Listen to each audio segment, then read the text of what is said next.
truck. Hit any key to continue. You all, You don't it know. all resolved up real quick. We're all just on or just say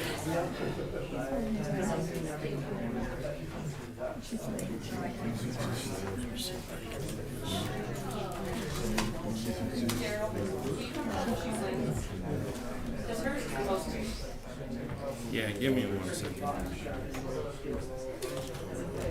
Well, I don't think I'm not looking like I can do anything on mine, but I can. Mine. We can begin. I hit it, but it's Oh, it'll just take, it's in nowhere's go.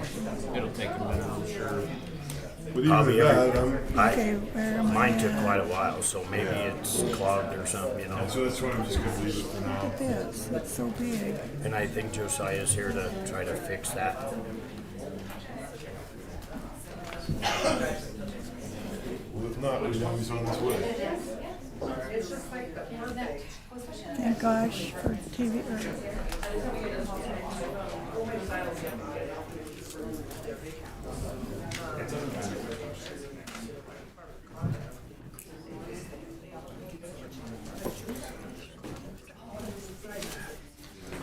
Police sure says board dogs. Holy goodness gracious. She's still trying to get Yeah. Mine don't say anything. Let's try that again. Went through those. Let me try. Let's try it one more time. Just because everybody being on there might have kicked you off. Oh, I don't. That's the kind of stuff. I don't see her either because it's supposed to say Myra's phone. Oh,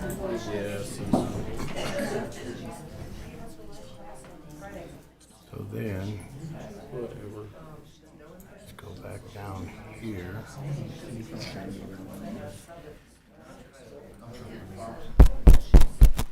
See, I tried it twice. they are like that.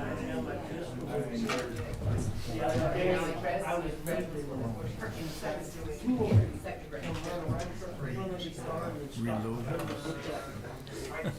I hit that maybe and it didn't do nothing. Don't know. Sorry. I'm not smart enough to. I'll just follow you. I can get to board docs, but I don't think I'm signed in to be able to vote. I think you could voice vote. It might go better anyway. Yeah. I'll try that. Just that way it's not bogging down anymore. But you guys really do things. Of course, at the pleasure of the mayor.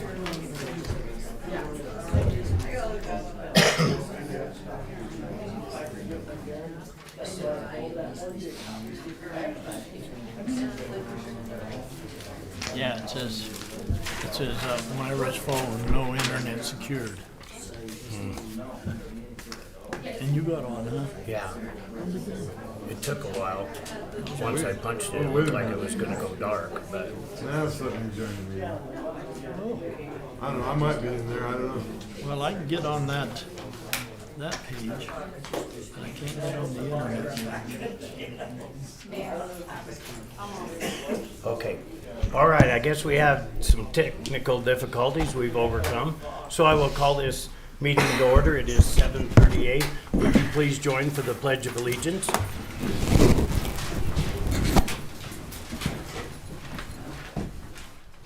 I pledge allegiance to the flag of the United States of America and to the republic for which it stands, one nation, under God, indivisible, with liberty and justice for all.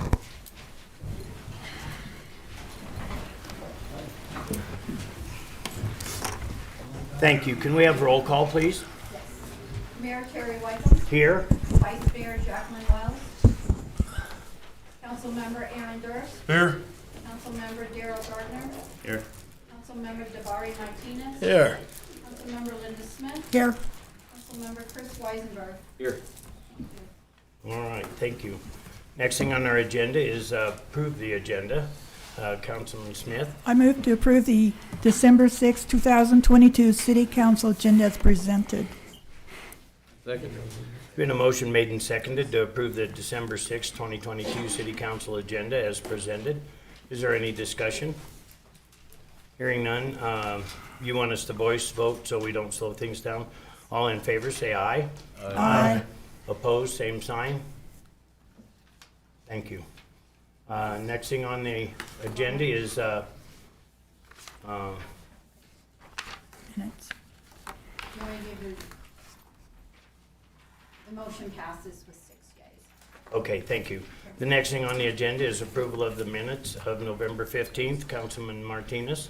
Make a motion to approve the minutes of November 15th, 2022 regular council meeting. Second. There's been a motion made and seconded to approve the regular city council meeting minutes of November 15th, 2022. Is there any discussion? Hearing none, all in favor, say aye. Aye. Aye. Opposed, same sign.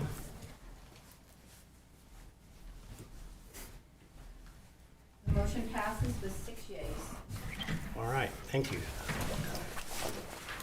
The next thing on the agenda is the minutes of November 18th. Councilman Smith. I move that we approve the city council special meeting minutes of November 18th, 2022 as presented. Second. Been a motion made and seconded to approve the city council special meeting minutes of November 18th, 2022 as presented. Is there any discussion? Hearing none. All in favor, say aye. Aye. Opposed, same sign. The motion passes with 7 yeas. All right, thank you. The next thing on our agenda is, I'm sorry, quick point of order. Do we need to do anything to recognize that she entered the meeting since she's not? I make a note. Is that, okay, I'm sorry, I just wasn't sure. That's all. yeah, no Thank you. problem. Thank you. Christmas concert. All right, so the next thing on our agenda is I will open a public hearing. It's on an ordinance for the second.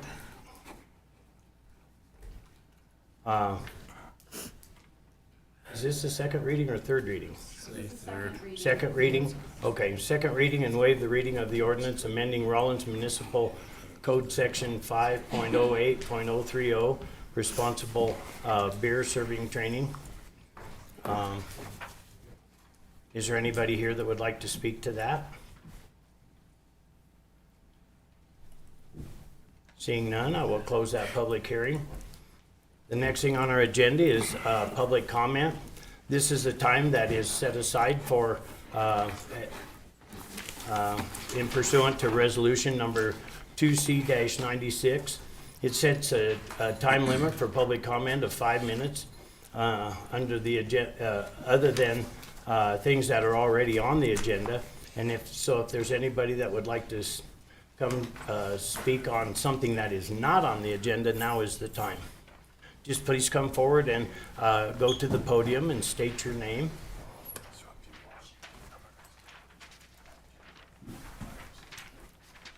It's Austin Thomas.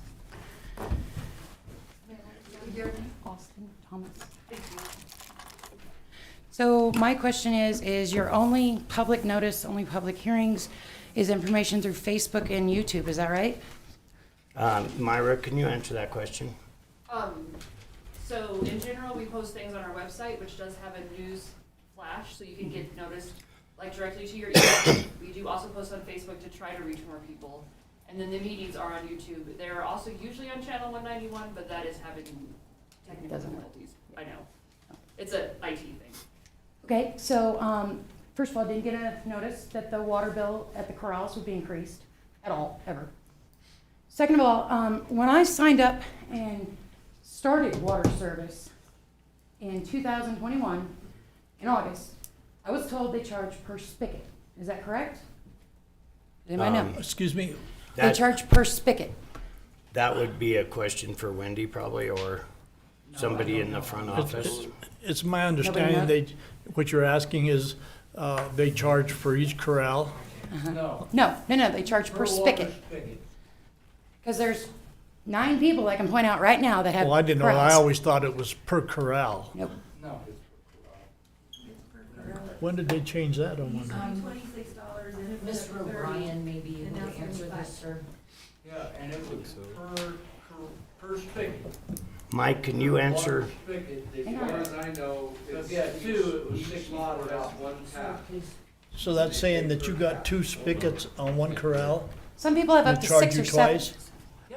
some Oh, people I have didn't up know to that. I 6. thought I was always under the impression that they charged like $29.50 per corral. No. They did at one time, but they do not. As of April 2020, I think, I don't know. When we had to put the water in our name, they said that it's per spigot. I said, okay. Now they're saying it's per corral, so which is it? Because there's half of them that have bills that say they're charged per spigot, and there's half of them that have bills and that are saying it's per corral. So why am I paying the same amount as someone who has 6 or 8 spigots? That's not right. I believe, I've got this in front of me, and it talks about it, and it is per corral. Since when? Since the beginning, No, yes. no, it literally is not. I can show me. you my bills. Just a minute Well, here. maybe Hang you, on. but I'm saying since we started it, and I was on the council at the time, it was supposed to be per corral. What was the date of that? Oh, gosh, been way back, way back. Because as of April 2021, Oh, no, further that's way not back. how they were doing it. Okay, and I don't know when they changed it, that's what I'm saying. I don't know if they changed it. So why haven't they adjusted Okay. anybody's bill? Okay, just a second here. Wendy, can you talk? This was addressed in the rate study that was just done, that was presented to the council and the public 2 different times before it was brought up for voting by the council. Where was it This presented? was part of the rate study that was put out and available for both public hearing and explained twice by the rate assessor. When was that study put out? 2 months ago? Yeah. Where? Same place as Yes. Myra just. So Facebook and YouTube? And the website. and the website, It was also your water. and the city council. Okay, So- maybe let me read this, and this might clear things up. If that's the one you put And there out, have been, can I read this and then we'll explain it? Thank you. There may have been a number of questions regarding the impact of the new water rates on the Glen Addition. Addressing the issue of water usage and billing at the Glen Addition has been a concern of the City Council and is on the strategic plan. The Glen Addition is unique with our community. It is a section of agricultural land owned by many different people. However, they are all served by one master meter. When the water rates were studied and ultimately increased, it was found that the Glen Addition as a whole uses approximately 450,000 gallons per month, totaling $156 per month. If this is divided by 56 corrals, this is an average use charge of $28 a month. The bill includes a $28 average use charge, the $29.49 water base rate, the $12 landfill maintenance fee, and the $6 recycling maintenance fee, totaling $75.48 a month. Glen Addition bills are now $75 per month. The charges at the Glen Addition are now more in line with the rest of the community. In the past, the Glen Addition was only charged the water base rate. Landfill maintenance fee, recycling maintenance fee, although a jump from 32 per month to 75 per month is a big increase. This is in line with the city's commitment to provide a reliable water system and to have the cost of service divided fairly. It goes on to say, if you're interested in receiving news from the city, sign up for the news via email or text at www.rawlinswy.gov or /notify me under City of Rawlins News. For more information, please contact Myra Miller, City of Rawlins Community Relations at 307-328-4500, extension 1022. yes, that was what you issued 27 minutes ago on Facebook.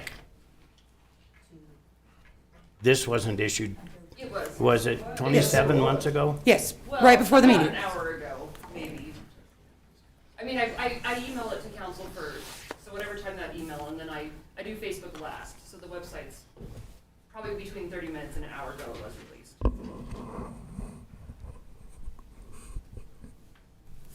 So are you including the asphalt plant in the Glen Addition? Per your own maps? Asphalt plant, Yes, the giant asphalt plant up the top next to the railroad tracks, they use water too. Peak. I don't know. People on the system. It's not mentioned in your study. I'm sorry, I just don't have that information in front of me. I would suggest you come and visit with Myra or Tom, one or the other will get you that information. Okay, and my other thing is that repeatedly last summer, repeatedly last winter, heck, even 2 weeks ago, we had a giant water main break. For what reason? We're without water. Our animals are without water. Nobody's got any water. And if it goes more than 3 days, you will bring us water, which is nice of you. But we're paying this increase, yet nothing's getting fixed. Why? Where does the money go? It takes a while to collect the money to fix the problem, and So you weren't getting a water bill all these months prior? I'm not gonna respond anymore. Well, like I said, I just don't understand how you have two means of notification, two social media platforms, yet you passed a rate increase that is blatantly unfair considering there's several people who had water bills that were not a flat rate and were not done per corral. That is the information you were giving us in April of 2021 and August of 2021. All of these, including 2022, we're saying it was per spigot. Now it's per lot, which nobody has a meter. So, yeah, how is that fair? How is somebody who has 2 goats and a hog paying the same as somebody who's got 50 horses or 80 cows? I agree. I mean, how is this even right? It's more than my house bill. I know, ours was higher than our house bill too. I thought, oh my God. All right, hey, look, if you want to speak, you have to come up, say your name, stand at the podium, and I don't care how many people do it, that's fine, but we're not going to have an open conversation here. It just has to be done in an orderly manner.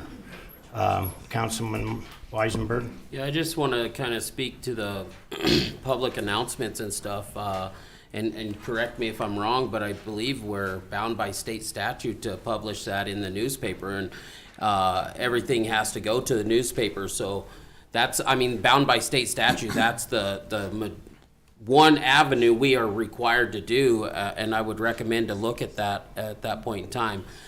It don't have to be published on the social media site. It don't have to be published on a YouTube. It is bound by state statute to publicly announce it in a newspaper, just so you all are aware.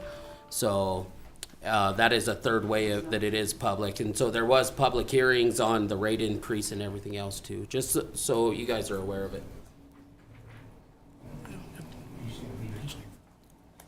Councilman Martinez?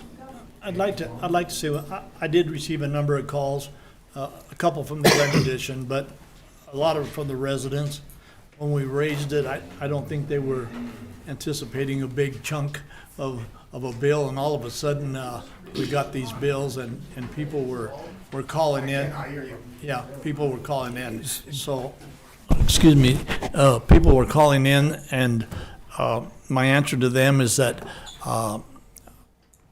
I think that this council and the next council will need to be working on how to, maybe we can find a way to reduce that. I don't know if we can or not, but once they punch some numbers in and we find out where we're at, councils can work on trying to fix that problem. I know that with my water bill and some of my rentals, they were all about the same, around $71, which is quite a bit higher, and it scared a lot of these people because they were concerned about this summer and having to water their grass again and so forth. So I hear them, and I didn't water my grass at all this year, not one time. I didn't even turn the water on outside because the water shortage. You need to, now, Bob, you need to say your name. I'm done. So the secretaries have it. My name's Robert E. Noe. I didn't turn my water outside all summer long. Okay, that was my choice, trying to help you guys out. And down the corrals, they had water meters in every place at one time. They froze. That's why they took them all out. That's right, That's been many years ago. yes. But one of my questions is, I got my house water and the corral down there. The house in town, where my address, went up $17.90 this last month. Okay, it'll vary because the difference in the water. I understand that. Down the corrals, it went up $43. Does my chickens take baths down there or something? Why it went up so high? Robert, do you have more copies of this, I Myra? do have quite a few, and I can make more. Can you? Yeah, he does have a copy of it. Okay. And that, if you read that, that will explain it. And we recognize that corrals are not metered, and that in itself is problematic, because one person has 20 horses and one has one chicken. That's a situation. I gotta get a little closer, I can't hear you. I'm sorry. We do recognize that at the corrals, it's not an ideal situation. The water is not metered, there are not meters.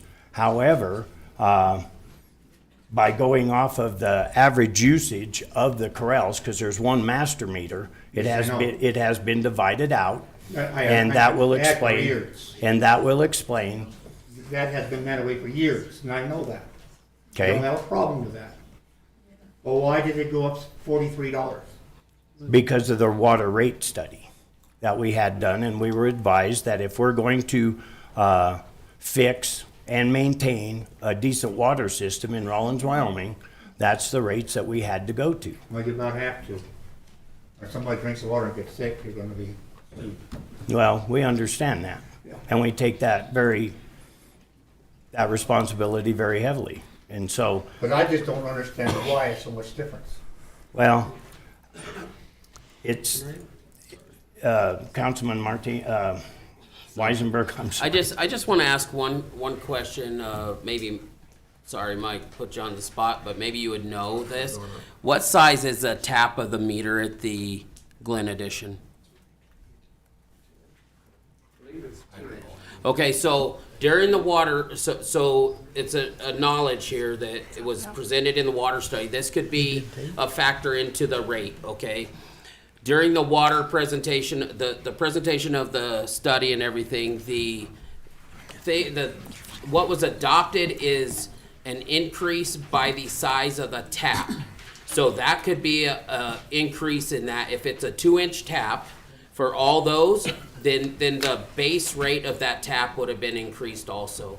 So that could be where you all are seeing a higher rate, right? So there's a tap fee that you pay for your tap every month, and based on the size of that tap, in accordance to the water study and the analyst and everything, they recommended increased amounts per size. So that could be into that factor too, so you all see that. Well, the one in my house is supposed to be 5/8. So it would be a lot less money for that water tap than a 2-inch tap, and I don't remember honestly the amount that the 2-inch tap was, but it was not very friendly. I know it's a 6-inch line down there. Goes down through there. City water line. Okay, Just so that's so we awareness. need to, this is for taking Another citizens' question comment. that's been bugging me. And that's on Dirty Boys and Wyoming Waste. How come can Dirty Boys haul garbage to their place and transfer it, then haul it to Colorado cheaper than Wyoming Waste? And you do most of the work. I don't do most of the work. Huh? What do you mean I do most of the work? The city goes down Well- and give a contract to haul it to Casper. Well, Well, they do it themselves. I can tell you that the city of Rawlins had had to close the landfill and had to take out a huge loan as No, well they moved it to Casper. as well as, no, they closed the one here, but then opened up a transfer station here. Right. That loan was a huge loan, and we're still making payments on it, as well as having to furnish the equipment, which we just had to buy a new packer for roughly $1 million, and the same with a front end loader to run the Dirty landfill Boys have with. to do the same thing, and they do it themselves. And they charge less. I'll explain it to you when you're ready to listen, Robert. See, it doesn't make sense. Well, because you won't listen. Huh? You won't listen. Can you? I'm not. He said you won't listen. I won't listen? That's what he said. Well, that's your guys' problem. You guys don't either. Okay.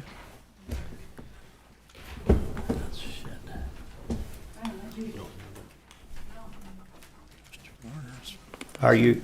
I was just gonna answer the guy that came up earlier. If I don't know if this will help you, but in Title 13, it goes over the Glen Edition water usage and fees and property owners. It kind of breaks it out in there. I've been over that. Okay, I was just wanted to let you know, just in case you And that's why I hadn't asked you seen. about the water plant, because the water plant, it was included in the study. They use, whatever, they use 1 million gallons of water, on average. So if you're including them in with the cows, the horses, the chickens, whatever, then it's not an accurate study. Okay, so we're not gonna, normally we don't respond during citizens' participation, and I think we've just demonstrated why. So let's get back on track, and yes, sir, state your name and say what you Yes, came here to Counsel. say. My name is Ryan Thomas, the husband of the lady you were just talking to. I have a few questions for you regarding the water bill. On your website, as of right now, I pull it right here, picture. Glen Edition, water utility, fixed rate, $14 a month. Incorporated. And if you go to the inside where it says non-corporated, it's $18.60. Fixed rate. Your website right now, what should be charged per corral? We've been paying $32. Now, why is there an indiscrepancy? And then now, why instead of $32, it's getting raised to $75? When on your website right now as a county bill, the fixed rate per corral should be, depending on the way they do it, whether it's inside corporate limits or outside corporate limits, which I don't mean if that's city limits or outside city limits. It doesn't matter. $14 compared to $18.60. How do you go from that to $75? I mean, $32, I mean, I get it. I can agree, because when we had our water, lady right next door, that was per spigot. Per hydrant that came out of the ground was a set fee. Then you paid your landfill maintenance and your, what was the other, your maintenance charge or whatever you guys have. And I get there's charges, for maintenance and people doing, because it is city water. Now, why are you not charging those rates that are on your website as of less than 2 hours ago that I have screenshotted off your website for the Glen Edition water? If our website is not accurate, I'll apologize for that, and we will address that and make sure that that gets taken care of. And please send me the exact link you were using. I found it. I'll send it to you. I mean, I can go on and tell you it was Amendment E, page 101. If I can scroll through, if I had more than a couple minutes to talk, I could get a little bit more in depth. But why? I mean, they tell us when we came and bought our property down there, next door, it was like, I think she said it was $25 per spigot, which when you add the landfill fee and your maintenance cost to it, comes out to your $32 per month. Is what they told us, because I wanted to add extra spigots. That way I don't have to run 200 feet of garden hose to get to the under end of my corral to water my horses and my cows. But every spigot was gonna be another $25, well, it come out to $32 per spigot. Now, I know there's people today that are sitting in this room that have multiple, 5, 6 spigots. Their bill is $75. My bill is $75. I have it right here. I believe it is supposed to be per corral. But, okay, I understand that, sir, but how can for the last year, even when it's on your website, because that's through the municipal, that is set in stone. I mean, that's your rates. Actually, our And they're rate, charging double, and now, not even double. My house this month was $56 for base water. That doesn't include your sewer and, $56. I have 5 people who live in my household. I have 2 kids. You can't tell me running the washing machine, which never, if you have kids, never stops going. Showers, using everything else, that I use more water at the corral than I do my house.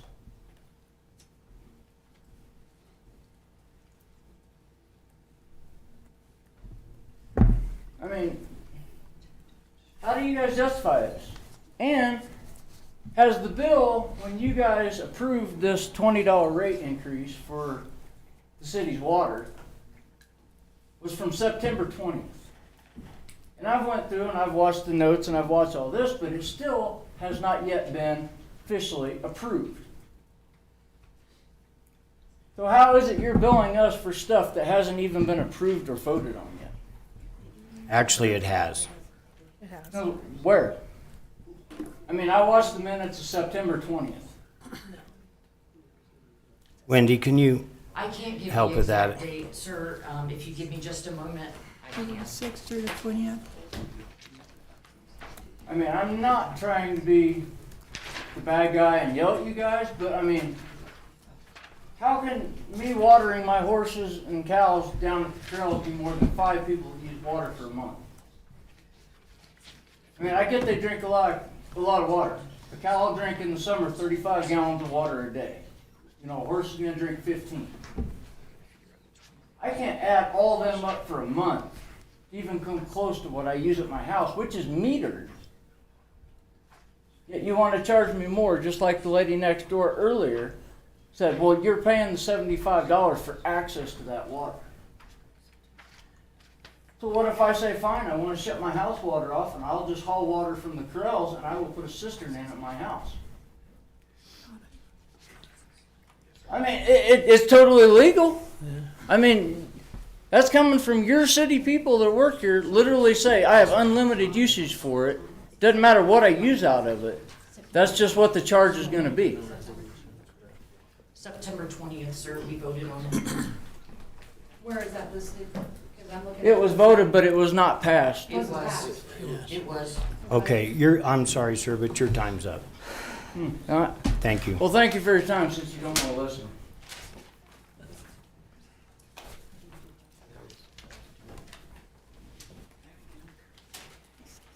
Is there anybody else that would like to You speak? gotta hold this thing.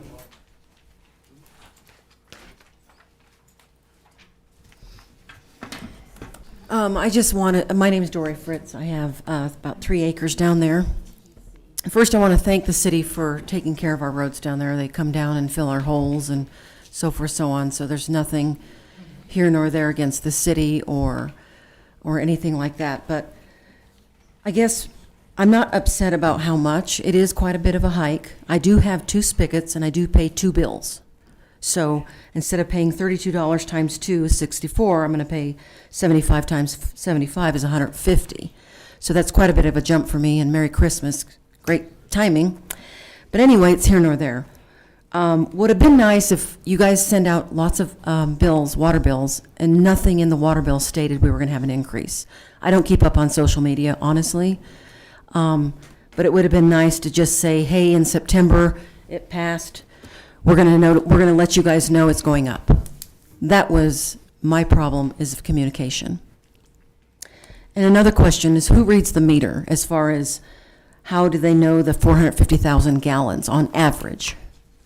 Where is the meter and who reads the meter? Would that be Mike? I don't think Mike reads the meter, but he can tell us where it's at. So the meter is on the other side of the highway, just under the underpass.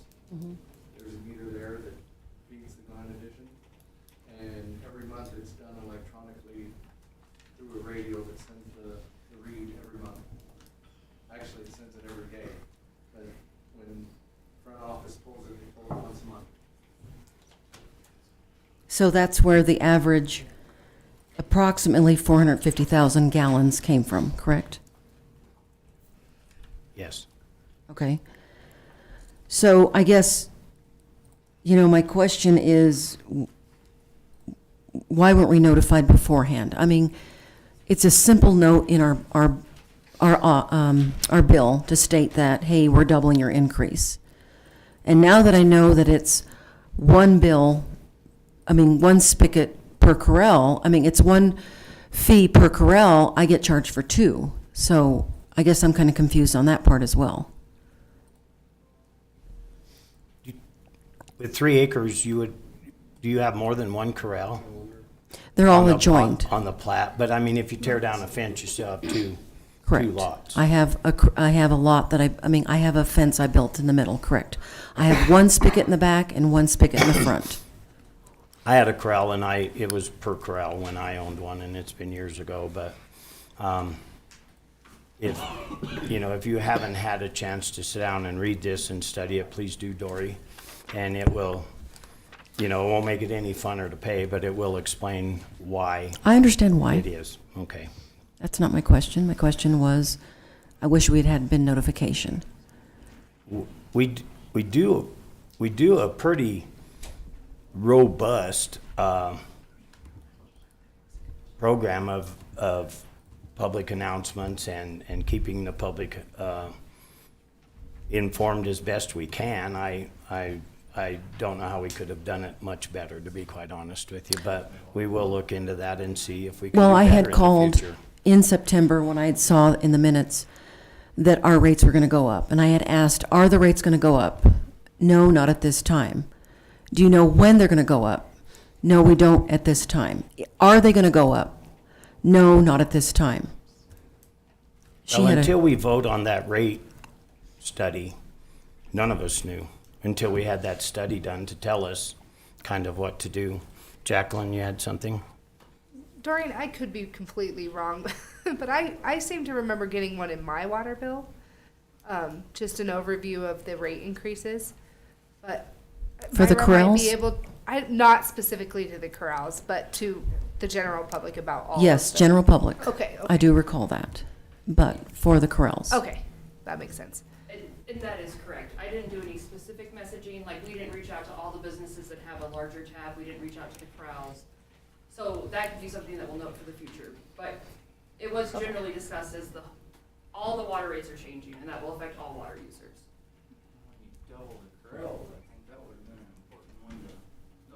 All right, so if you're going to speak, you have to come up, say your name, stand at the podium, please. Okay, that was all I had to say.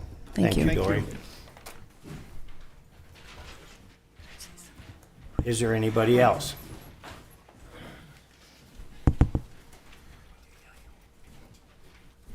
Charles Bigelow. So in this study, with all these water breaks, is that included in this? Because we've had a lot of water breaks. There was one here not too long ago out there on the treatment plant road. And when you guys actually turned the water main back on, Mr. Nolly's corral, it broke 5 of the 6 spigots there that we had to replace. So is this study including the water breaks? You guys just had a water breakup on 8th Street 2 days ago. I mean, we went how many days last summer without water? You guys didn't provide bottled water for us, for the residents. Our water bill stayed the same, and we went days without water. How's that? We're not allowed to use water. How's the rate still the same? I purchased a house in October. My rental that I was renting, because I finally bought my own home, from the month of October to November 15th, it darn near tripled, and no one was living in that house. I was moving out of it because I purchased a house right around the corner. Makes no sense on how, if you guys are reading the meter, I'm a single guy, no kids at home. Why is my water bill $75 when I'm a single guy? I mean, I work 12 hours a day, 5-6 days a week, never home. There's no way I'm using as much water as the Glen Edition, and as much water as any of these guys that got 4 or 5 kids at home. I mean, these rates are very, very confusing. But these water breaks that are constant, I mean, water pipes should have been replaced years ago, and not just Band-Aids on them. I mean, a lot of these pipes are asbestos. They're not even updated. I mean, how long did it take for them, that contractor, to do the water line in front of the old pen? Now, I've done water lines. I've worked on 12-inch water mains. I've put in hydrants, all that, commercially. So, I mean, I scratch my head. The Glen Edition road's better shape than our paved roads in town, the way the potholes are. I mean, it just makes no sense when I'm looking at my water bill, being a single guy, scratching my head going, man, my cat using this much water when I'm not home?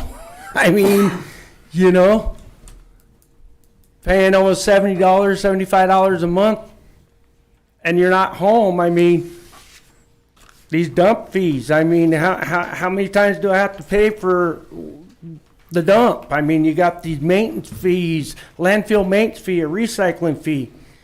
Recycling fee for what? A recycling center that takes the plastic and the cardboard that weighs nothing, but we got to haul our glass to the dump where we're getting charged by the pound? That's not fair. I mean, recycling fees where if you guys are making money off of recycling, then whatever the profit is should be getting kicked back to the residents. Because we're paying a recycling fee for what? To take our milk jugs down here and dump them? I mean, because that's all the recycle center takes down there by City Market. You can do your cardboard and your milk jugs and your clear stuff. But yet you look at a beer bottle, you look at all kinds of glass, it says recycle on it. It weighs a lot more than plastic and cardboard. I mean, and it's on a water bill. I mean, that all ought to be separate, but yet if I go to the landfill, I got to pay to enter it.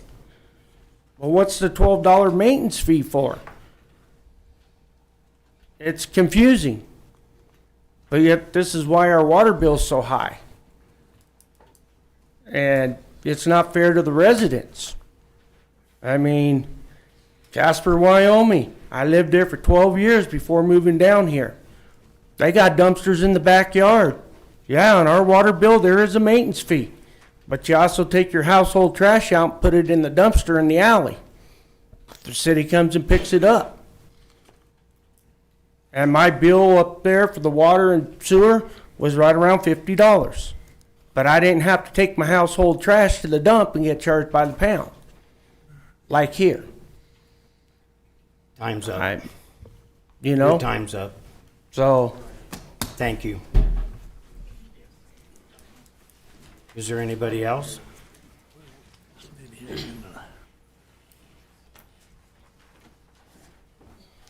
My name's Vancine Shear. I've never been to your council meeting ever before. Never. But from what I'm hearing tonight, I'm kind of disappointed in our community. We gotta stick together. We know we are an old town. We need to get stuff done. We know this. If we have to get the extra fees, we have to get the extra fees. We can't help it. We gotta keep the community happy. I know the charge, it sucks. It sucks for us. We live on a low income. We don't like it either. But we have to do what we have to do to keep our community going. That's all I got to say. Thank you. Who's next?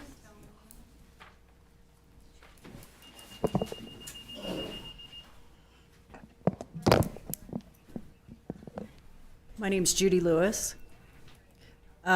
I just want to say that I think it would have been really nice to have a notification, just a line item on our water bill last month or in October, letting us know when this increase was coming.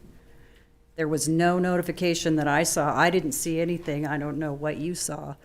But since September 20th, I've been looking at my bill, and I've been thinking about the people whose rates have gone up and have had no time to plan. All of a sudden, here we are in December, everybody's rates go up right before the holidays.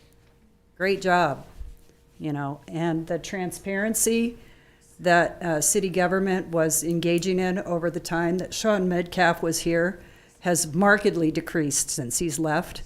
I don't see nearly as many notifications or announcements on either your Facebook page or your website, and I do subscribe to your notifications. So I'm hoping that that will change when the new council comes in.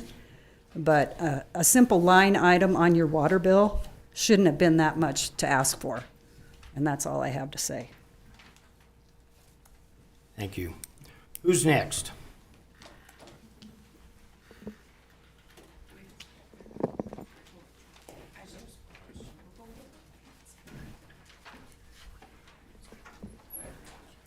So, Austin Thomas, I just had a quick question. When is your guys' elections for city council? Did you vote? I did. Then but I you know it didn't. just got over. So, what I'm asking though, like, does it do yearly, quarterly, Every 2 years, every 2 years? yes. 3 are up for election one cycle, 4 for election in the opposite cycle. Every 2 years that happens. So you guys are gonna have another election in, 2 years. no, you said your cycles. And 2 years. Yes. Oh, so there won't be one next year? Correct. No, it's every 2 years. And then my other question was, I know you guys do Facebook, you do YouTube, and you do your webpage, which I am like I'm on your list of people to notify on the city council thing. But have you guys like considered or thought about how you're going to rectify the ones that were charged for multiple spigots, or is that just gonna like just go? Are you gonna go back, because if it's per lot, which is what you said, via the survey, one spigot, one charge. If it's one complete lot, it's one charge, right? That's what you said? So are you gonna go back and fix the others? Has anybody thought about how they're gonna rectify the situation? There's some people that own more than one lot down there. But on the map, it shows one lot. Right, but technically there are 2 lots that they own, and they took the fence down, so they have 1 lot, but technically it's 2 lots down there, so they have 2 taps. So. But this is in the same lot, this is in the same area. Right. So if you own a lot per Glenage, Right. it was on the map when you guys rezoned it for zone 1. Then it's one spigot per, one charge per place, right? Are you guys gonna go back and fix the others or not? No, I can tell you we're probably not going to. Why is that?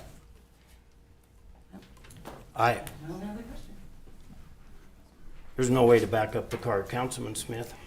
I would like to just say that I normally don't talk during citizen participation, but I think this warrants some information. Whenever you adopt a blanket raise across the board for all properties, And then there was a change in the water study about the size of the pipes. There is going to be large discrepancies between different types of properties. And so what my recommendation would be to everyone, as we find these discrepancies, bring them into the city manager's office, Ms. Casarbi, that's what I would do, and let him know that there's some unusual situations going on. In the Glen addition, in all of this down the road, there are, I think in this water study, there is replacement of meters, so there's going to be some changes down the road with that. And then to answer the question on distribution lines that are old, there's part of this money is being raised over a little specific amount of time, I believe 10 years or less, to do corrections on the water distribution lines throughout the community. So that's why it's a $20 million issue or $22 million issue now. But that should address a lot of your concerns, but it doesn't address the fact that you got hit with a bill that you weren't anticipating.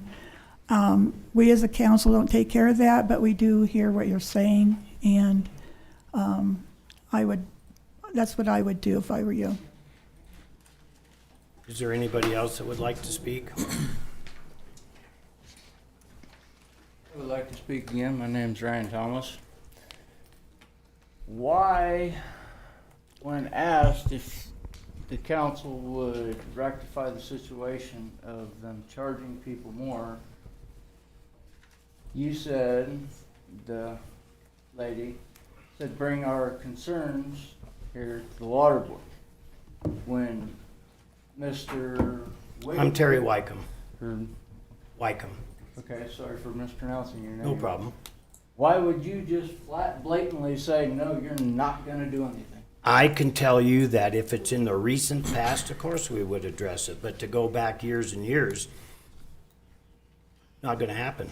Because I'm telling you the truth. Oh, I fully appreciate that, but isn't that what you call theft? Call what? Theft. No, not at when all. you're admitting. We're not admitting anything. Well, I mean, your website does. Your website literally says $14 or $18 is the set rate right now. You've in the already Glen said, edition do you have for any, water. do you have anything new to bring? Yes, I do. And it might not be exactly for the water board, but on October 13th,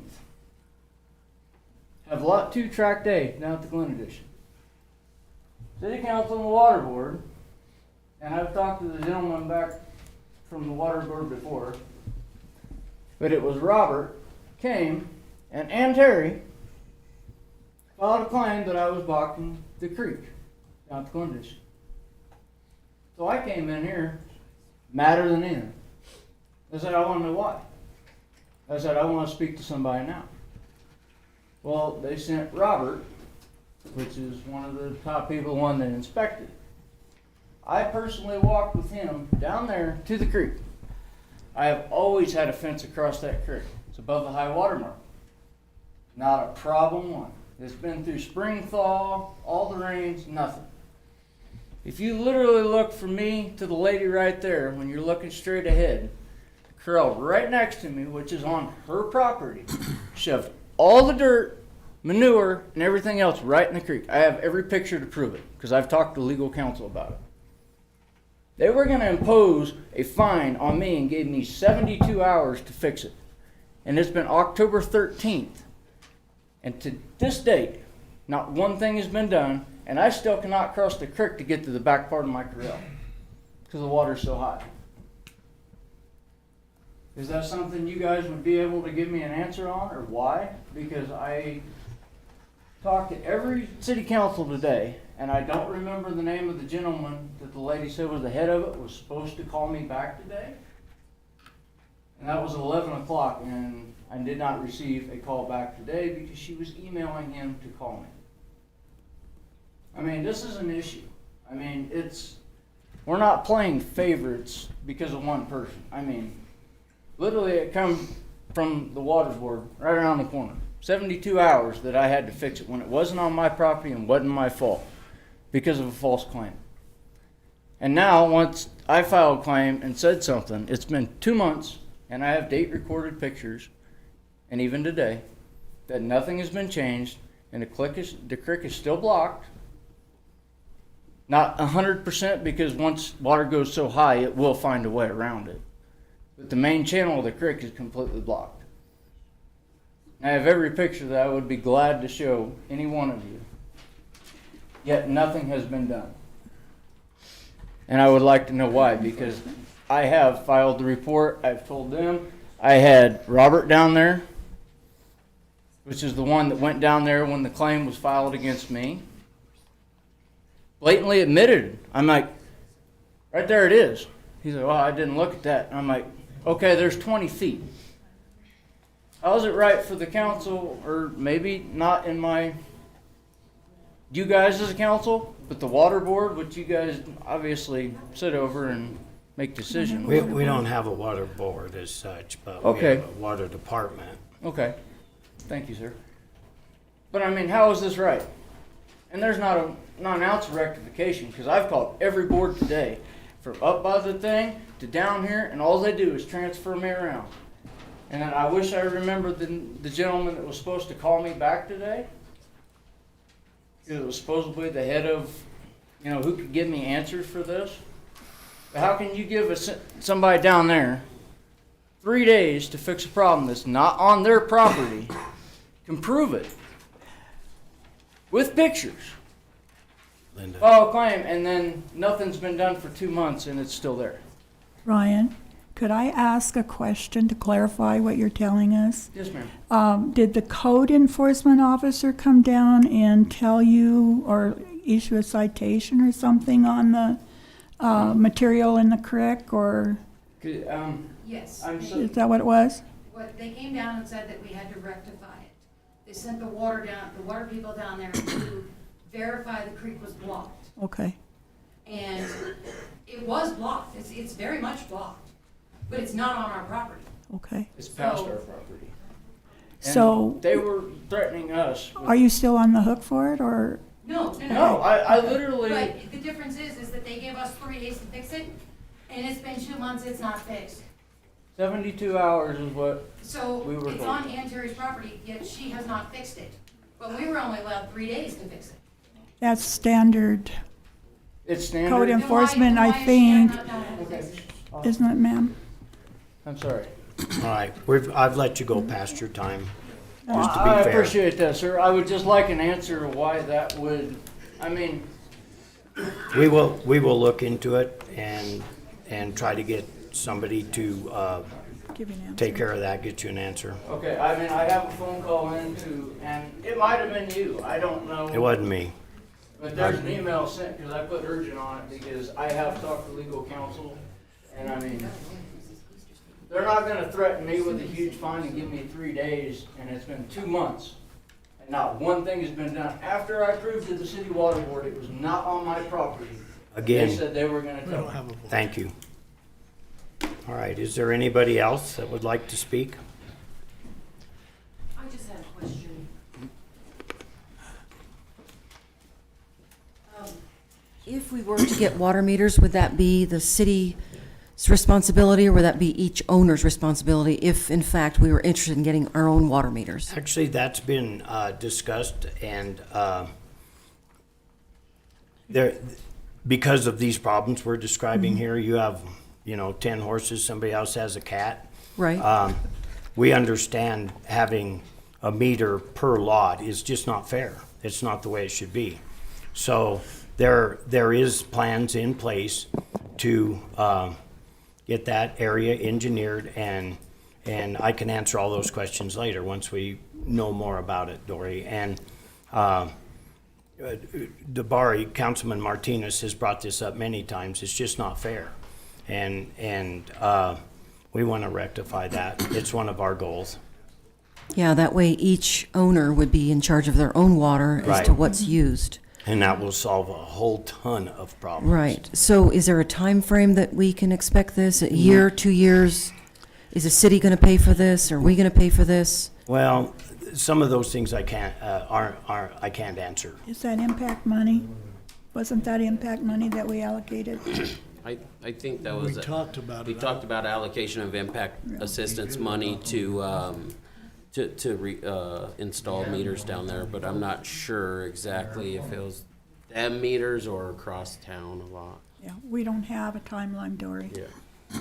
It's kind of. Okay, I was just wondering if- We have a bunch of projects are just trying to get through engineering, and I mean, there's a stack of them, and so this is gonna be one of those longer-term projects, but I don't think it's gonna be 10 years. You'll probably be looking 3 years, somewhere around that, and it all depends on if that money comes in on grants, or if we still have the impact money that was allocated, which I believe that we do.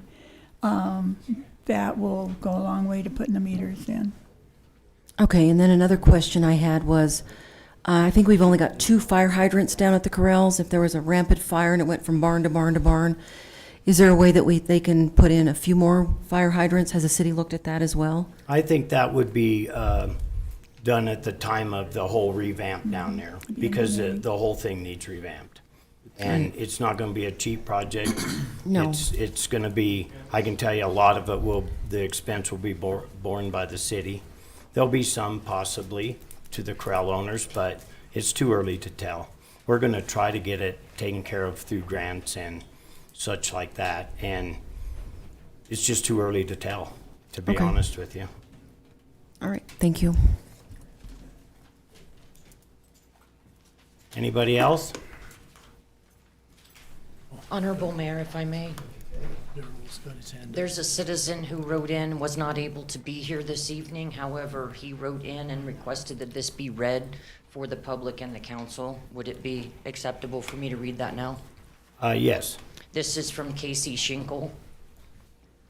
I was hoping for a response before last Friday's special council meeting, but it seems you don't care to speak on the matter. So here are my questions, to which I have posted on social media this past Friday, as I could get a response from yourself or Mayor Wycombe, and I felt the questions needed to be addressed publicly.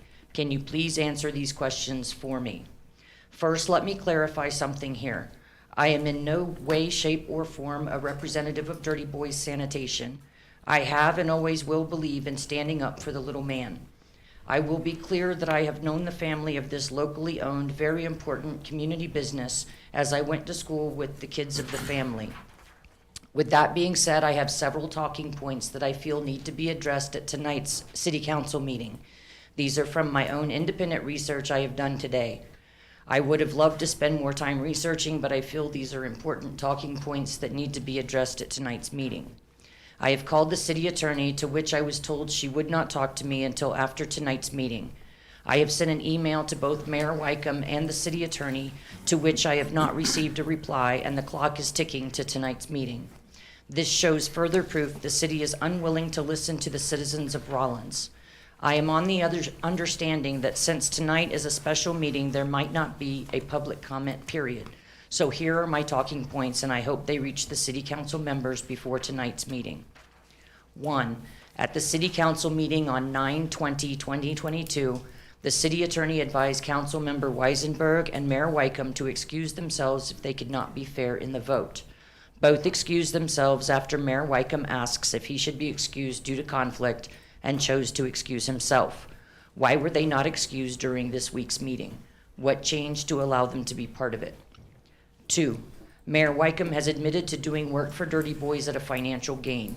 From my own knowledge, I believe him and his wife painted receptacles for Dirty Boys.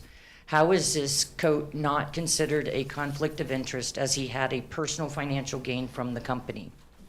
3, as a practicing attorney within the state of Wyoming, the city attorney is held to a code of ethics which requires the city attorney to adhere to and follow a legal process.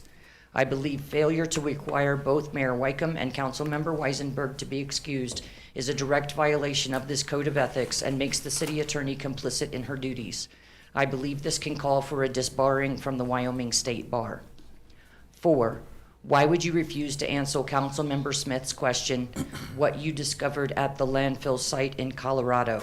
You stated something like you felt this was irrelevant to the subject of the council meeting. Was it really irrelevant? Could it have brought up new viewpoints and you didn't want to go against what Mayor Wycombe wants? Now that those questions are out of the way, I think there needs to be a public explanation of how exactly Mayor Wycombe and Councilmember Linda Smith can legally get away with these actions on social media. Do they not fall under the Wyoming State Code of Ethics? I am sure you have at least heard, but if not, let me recap.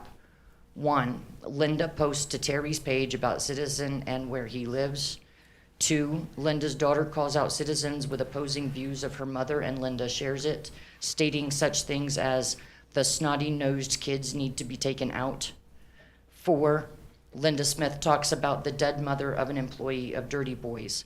These actions are unacceptable by anyone, let alone a council member.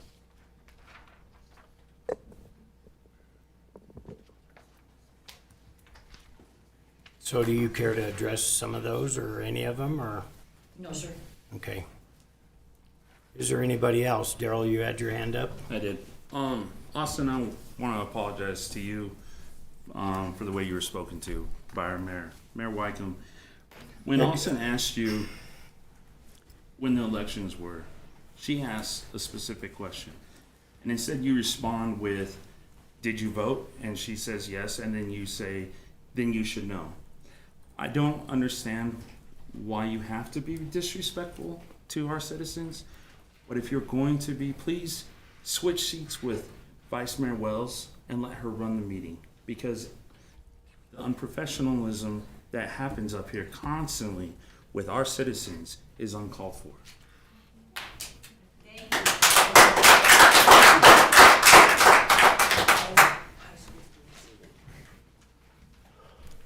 All right, is there anybody else?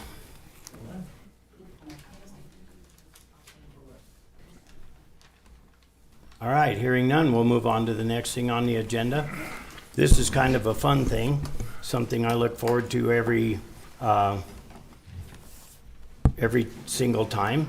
And so I would call up members of the Community Builder Award. Could I ask any members of the volunteer committee to please join me? And Mike and Vancine, you can join us now or just in a few minutes if you'd like. Honorable Mayor, City Council, the Community Builder Award is a monthly award the city presents to local businesses, individuals, and organizations for their volunteer service, sponsorship, promotion of programs and events, outstanding service in the interest of the city, and for other contributions significant to Rawlins' quality of life. The volunteer committee would like to present the December 2022 Community Builder Award to Mike and Vancine Share for their outstanding service and contributions to our community.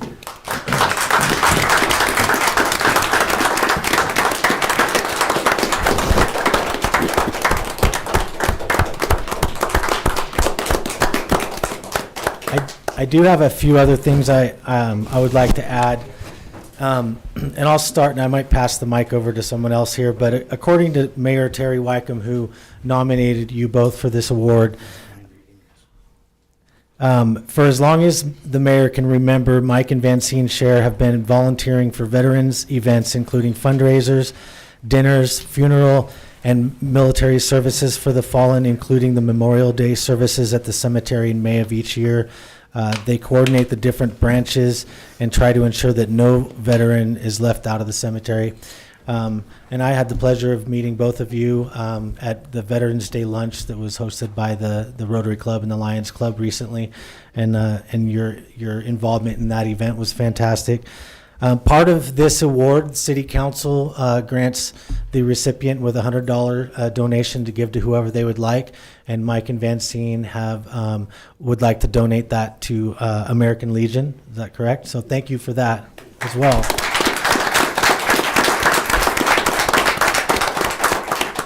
And I believe Mike here is going to read something submitted by Mayor Wycombe.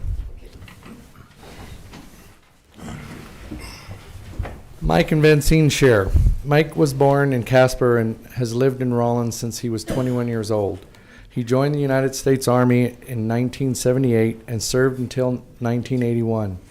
He re-enlisted in 1984 and served until 1991 with an honorable discharge at Sergeant First Class, spending much time in Germany and Panama. Vancine is the president of the American Legion Auxiliary in Medicine Bow for 6 or 7 years and is and has been a caregiver for many. They have been married 21 years come December 13th, a week away. Things that this couple has done. Veterans Day, Hands of Friendship dinner. Memorial Day, they are responsible for getting the flags on each veteran in the local cemetery and also the removal of the flags. Color guards for baseball. They perform military honors wherever they are needed. Almost every community in Carbon County, Laramie, Pine Bluffs, wherever they are needed.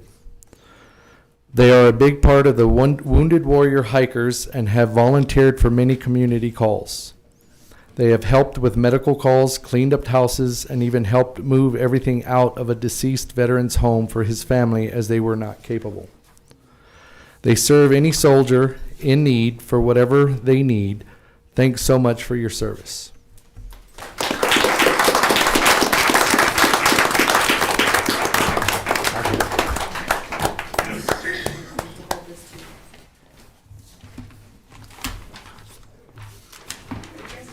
Pam's got the picture, so you get in there too. Ready? 1, 2, 3. Mike, look at this book.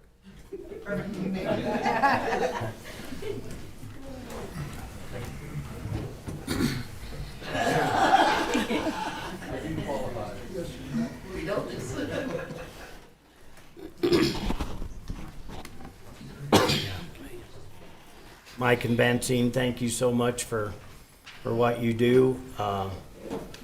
You do a job a lot of people wouldn't be able to bring themselves to do. And you help with the funerals of the veterans, and if you didn't do it, I don't know who would, and you guys mean so much to me. Yeah. We'd like to thank everybody for who had nominated us and whoever took care of us. And we do want to thank Carol Alameda.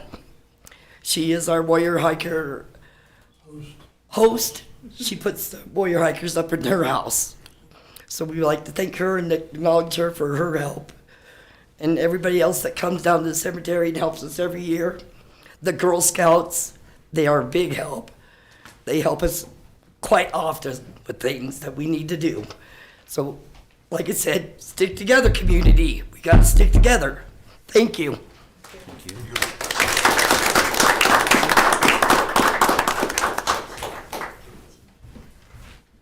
Thank you all. Okay, the next thing on our agenda is reports from DDA Main Street in the hub. Honorable Mayor and Council, good evening.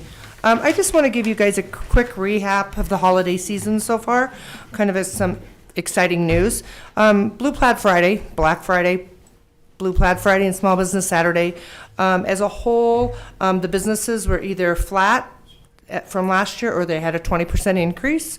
I was actually outside the district also, just kind of checking things out, and I know our stores like Baumgart's and Tractor Supply were very busy that day. So that was, I think it was a good weekend in sales. Also during those, the last 10 days, we have, through the Wyoming Main Street and Wyoming Business Council, we've given out $1,000 for supporting local supporting local businesses. So just supporting in the downtown. That money did come through Wyoming Main Street, which focuses on the downtown district. So we gave out $1,000 that 2 days, and then yesterday we awarded another $650 on Shop Downtown Win Big, and that money was actually given, sponsored by R&B State Bank. On top of that, we've had the fun Frosty Family Walk this year, something new, and had a couple days last week where we had to keep a little low on the wind efforts, but so far we've estimated we've had over 400 people, families walk through, great feedback on it. Kind of seeing if we'll do it next year and what the changes we have to do. We've had some ones that haven't quite made it a couple days, but we're working on that. Haven't made the wind. The other big thing is, on a recap is, you guys have some reindeer noses and some bells, and that is compliments of the Rudolph Red-Nosed Reindeer event that just took place at the fairgrounds this past weekend. That was graciously done by Steve and Rita Sondergaard. Sorry. They're, things that Rita has said in the last couple days of memories of a lifetime. These are for the this is for the kids. And so she did move forward with this, even though with the passing of her husband, Steve. And there were many, many organizations across the city, the county, individuals, volunteers, hundreds and hundreds and hundreds of hours. So that really is a community effort. And so I just wanted you guys, if you couldn't make it down, to have a little bit of that. So I think the estimate is 1,500 people who went through that on Saturday and Sunday. So amazing event. And so we're already starting to talk about 2 years. Happens every 2 years. Can't. So, coming up though, we're not done. This week, of course, shopping, eating, still supporting local businesses, but we have the Family Fun Walk. We did extend it this week because of last week having it down, 4 to 9 every night, weather permitting, or I should say wind permitting. Breakfast with Santa is this Saturday at 8 a.m. And then on Sunday, there is a concert at St. Thomas at 3 p.m., holiday concert. So that's kind of lots going on this week. Everything is on downtownrawlins.org. The next week, of course, shopping and eating, supporting local. The Nutcracker will be, Rawlins in Motion is putting on both locations, and that will be at the event center, or the Rawlins High School Auditorium, 6 p.m. on Friday, 2 p.m. on Saturday. And then we will finish the 3.5 weeks of activities. Rawlins Music Academy will have their winter holiday concert at their new home right up here at the Masonic Temple. So lots of things the next 2 weeks to share. And so that's kind of what's going on and what DDA Main Street has been involved in. The last thing on the hub, we did want to let you know, and I briefly mentioned this, my last report, is we have changed the Carbon County Startup Challenge. Pitch night, it will now be Thursday, January 19th at the Parco. And again, this is a startup business challenge. There's 6 finalists. They meaning Impact 307, the University of Wyoming, had some staffing changes. And so they made that decision to take, the pitch night was supposed to be this coming Thursday, but they felt, one, maybe with the staff change, we wanted to make sure all of our finalists in Carbon County, again, across the county, had all the resources they needed to succeed on their pitch night. So that will be open to the public January 19th. And Merry Christmas, Happy Holidays, and there we go. Thanks, everybody. Thank you, Pam. Merry Christmas to you too. All right, next thing on our agenda is city manager and staff reports. I'll turn the floor over to you, Tom. Okay. Thank you, Honorable Mayor, members of the council. Mr. Sehan, would you like to come and address the council first?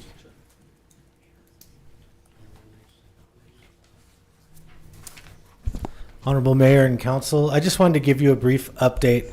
And first, thank you to the support of City Council to allow our Parks and Rec staff to implement a roller skating program in order to offer more recreation opportunities for families to get together. It's been a great success. It's only been going for a month and a half. Opening weekend, we had over 400 people attend the roller skating on Friday evening and Sunday afternoon. And since then, it's been steady every Friday night, every Sunday afternoon.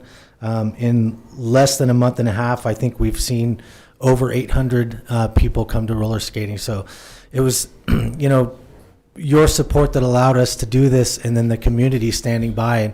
And it's one of those things where community asked the city to provide more recreation opportunities, more indoor recreation when there's inclement weather and it's cold and people want to stay active and lead healthy lifestyles. So we listened and the community has backed us. And so just wanted to kind of let you know, and you could all give yourselves a pat on the back because it started right here. So thank you for your support. Thank you for accomplishing that. Did you have a question, Councilman Weisenberg? Yes, I did have a question for Jason. I was just gonna ask, where Get are up we? to the microphone, please. Where are we standing on the ice skating rink with the cold weather that we're having right now?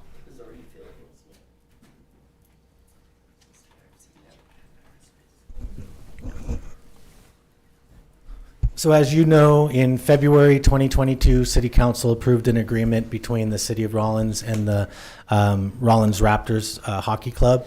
So since then, I've met with Andrew Capella, who's a representative from the Raptors.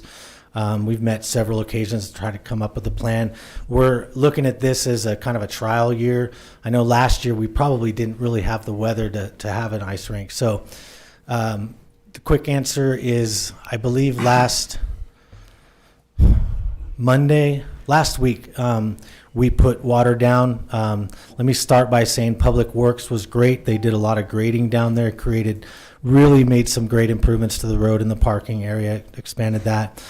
Then we worked with our fantastic fire department, our parks department, and our golf course crew. We're all out there with Andrew from the Raptors to get water down for the initial. We're kind of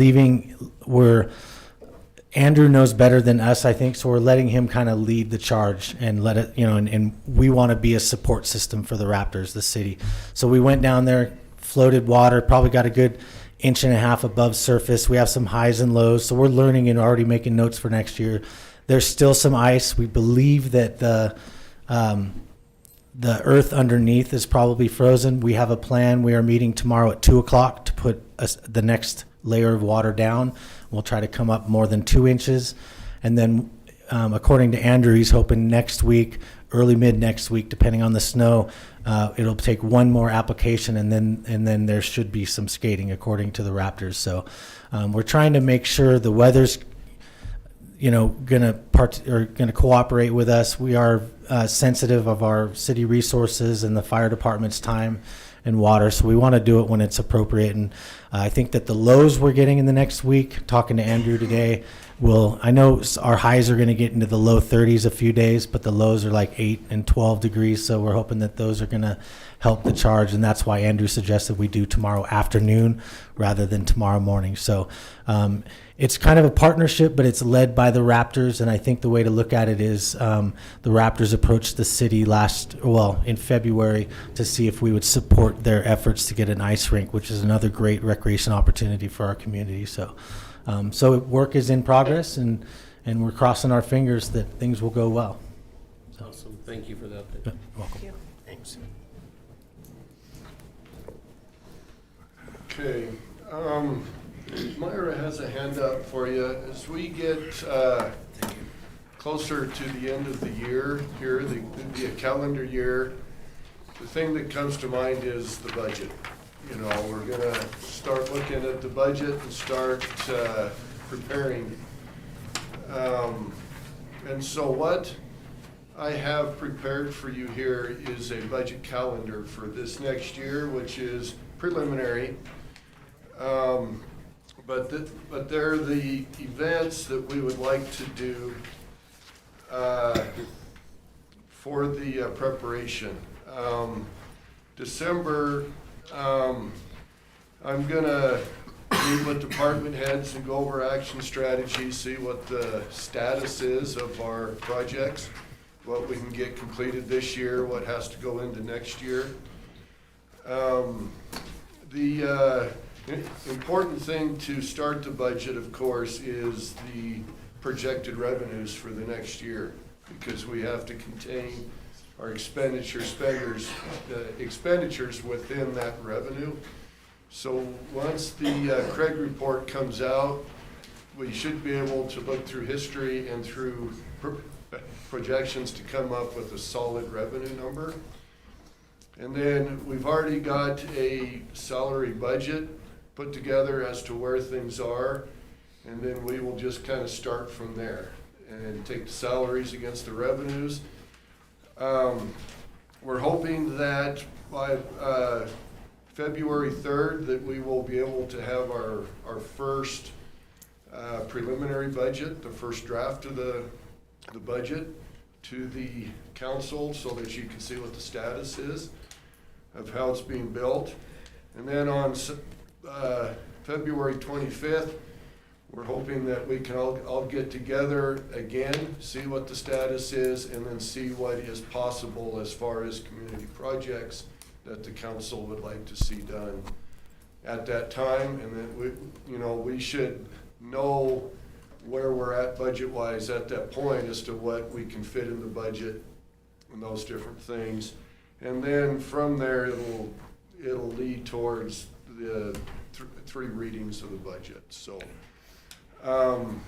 so that's just kind of a calendar as to how I would like to go about the preparation this year.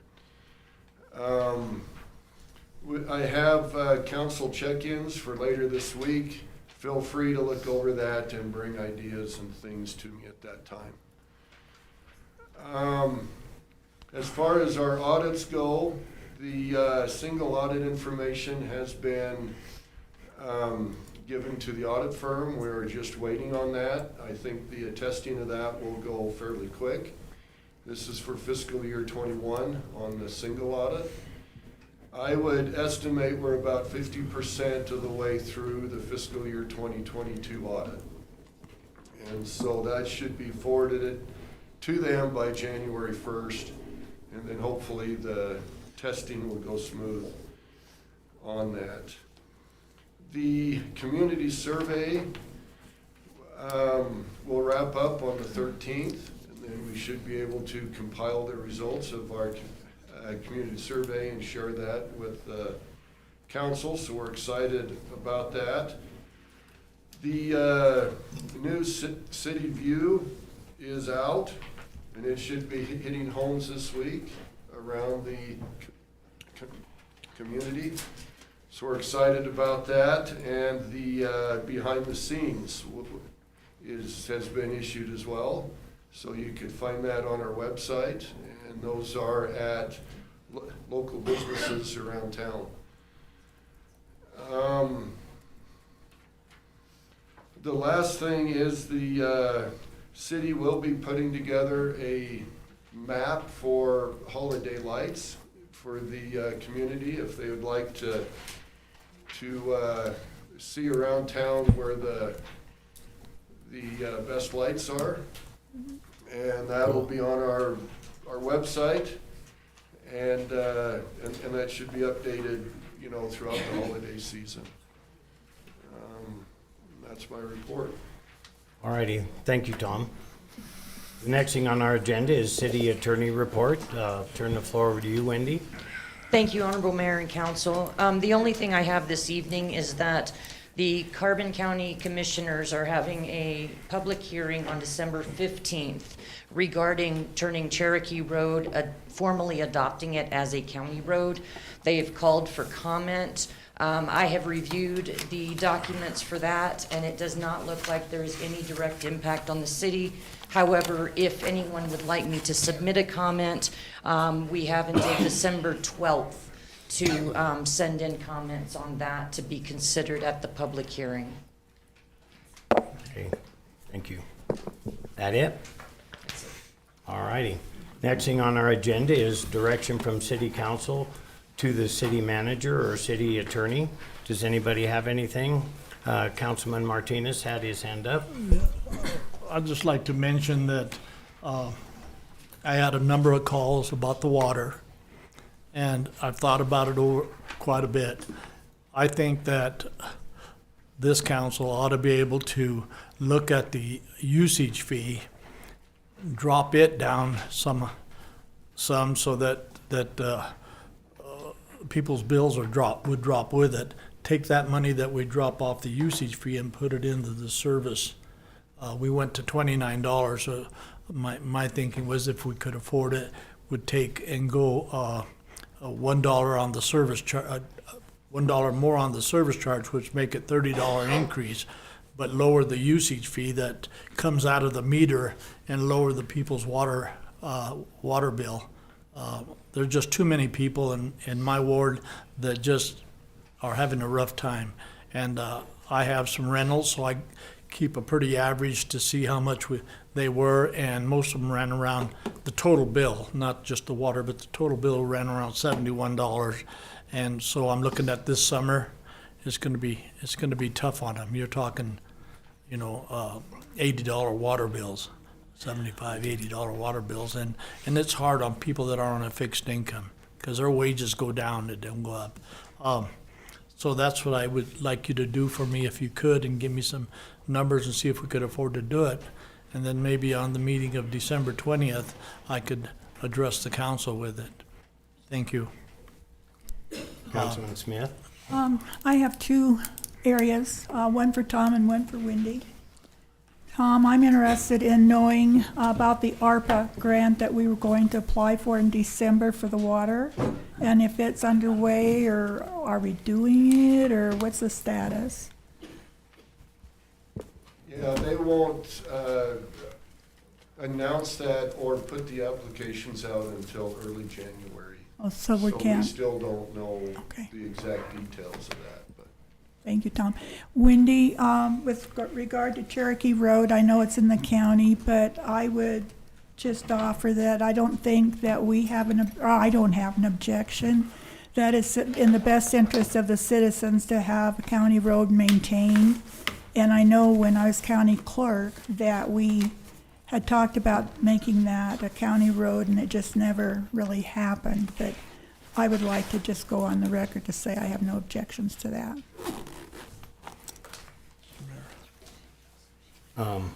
One second. Vice Mayor Wells? Tom, I was just wondering if you could look into this man's concerns about the property. Make sure he gets his questions answered by whoever needs that to happen through. Councilman Martinez? I'm gonna have to excuse myself. I had a problem come up with my family, and so I'm gonna leave. So that's why I'm leaving. ID.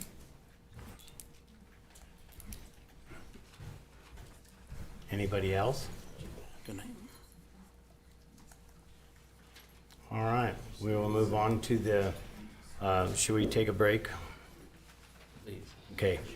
I will call a 15-minute recess.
it's not on your deal or whatever.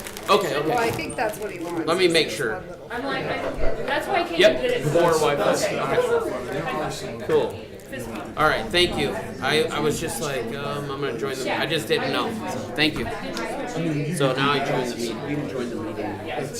I did. All right, are we She ready came to and gets for go? me. Oh, Doris. All right, next thing on the agenda is a resolution authorizing compliance pay for the city of Rawlins. Councilman Smith. I move to approve a resolution authorizing a budget amendment to the fiscal year 2022-2023 adopted budget for compliance pay to the City of Rawlins personnel employed as of December 6, 2022 in the amount of $76,860. Hey, there's been a motion made and seconded to approve a resolution authorizing a budget amendment to the fiscal year 2022-2023 adopted budget for compliance pay to City of Rawlins personnel employed as of December 26, 22 in the amount of $76,860. Is there any discussion? And Stephanie, I'll turn the floor over to you. Thank you, Mayor, council members. I just wanted to update you. This is just reflecting the change that you suggested last time of the $500 for 30 hours on average or above, and $250 for 29 and below, including seasonals. So that is just the change of that. I've also had it requested that we allow for this to happen prior to the holiday party. This is entirely up to you, so that individuals can get those prior to Christmas holidays. So those are the two changes. Is there any discussion, questions? Councilman Weisenberg? I just would like to know how, I'm okay with giving it earlier, right, than the holiday party, especially since it falls after the holidays. I just want to know how the council would like to distribute those, as like last time we distributed at the holiday party. Is there something we would like to do to show the appreciation ourselves too for their hard work and dedication and deliver those ourselves? Sure. Tom has a plan for that. Yes, the week of the 13th, what I would propose is that we just set a schedule throughout the city to go to, to the office, to the workplace. And whichever council person would like to, to go in pairs, threes, however, I can arrange to meet you and take you out to the different places to deliver those. That would be my thoughts.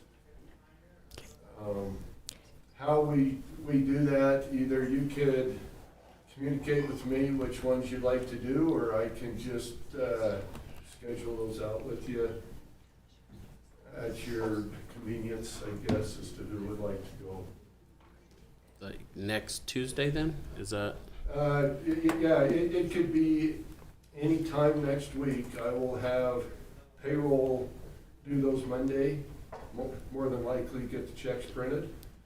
And then any time that week, I would be available to go out to the different sites with however we want to do that.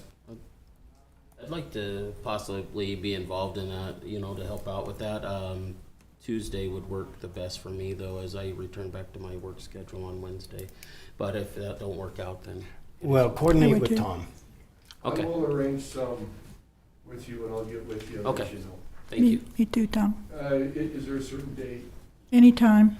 Anytime? What about you, Councilman Gardner? I think any time should work. Okay. On Tuesday. Well, I'll try to make it work, whatever works What's too. that? I'll try to make whatever work too. Okay, I will put a schedule together and I will get with you to distribute it out fairly evenly. And I'll let you know where that's at, what we can do.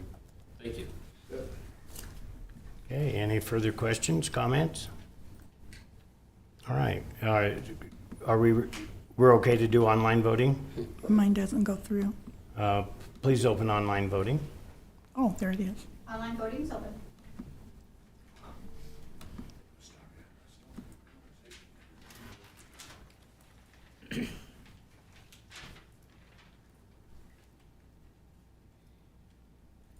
Online voting has closed. The motion passes with 6 yeas and 1 not present. Councilmember Martinez not present. And I don't know if Tabari wanted me to share this, but I'm going to. His brother passed away today, and so I really look up to him for coming to the part of the meeting that he could, and but he felt he needed to leave, so that's what that's about, and our prayers will be with his family. Next thing on the agenda is an ordinance, Vice Mayor Wells. I move to approve the second reading and waive the reading of the ordinance amending Rawlins Municipal Code, Section 5.08.030, responsible beverage server training. Second. Been a motion made and seconded to approve the second reading and waive the reading of the ordinance amending Rawlins Municipal Code, Section 5.08.030, responsible beverage service server training. Is there any discussion?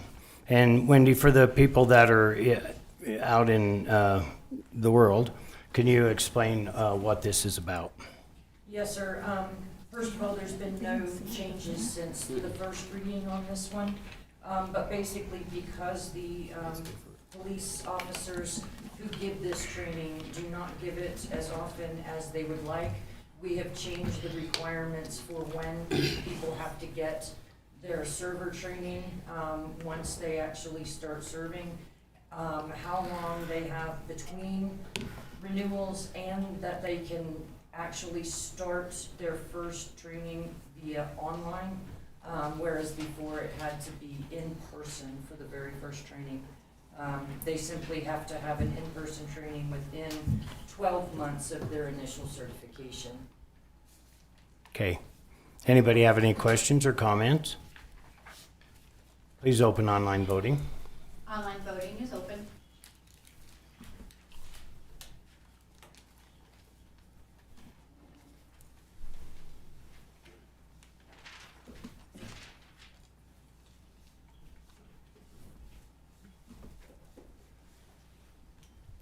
Online voting has closed. The motion passes with 6 yeas and 1 not present. Councilmember Martinez not present. All right, thank you. The next thing on our agenda is third and final reading of an ordinance. Vice Mayor Wells.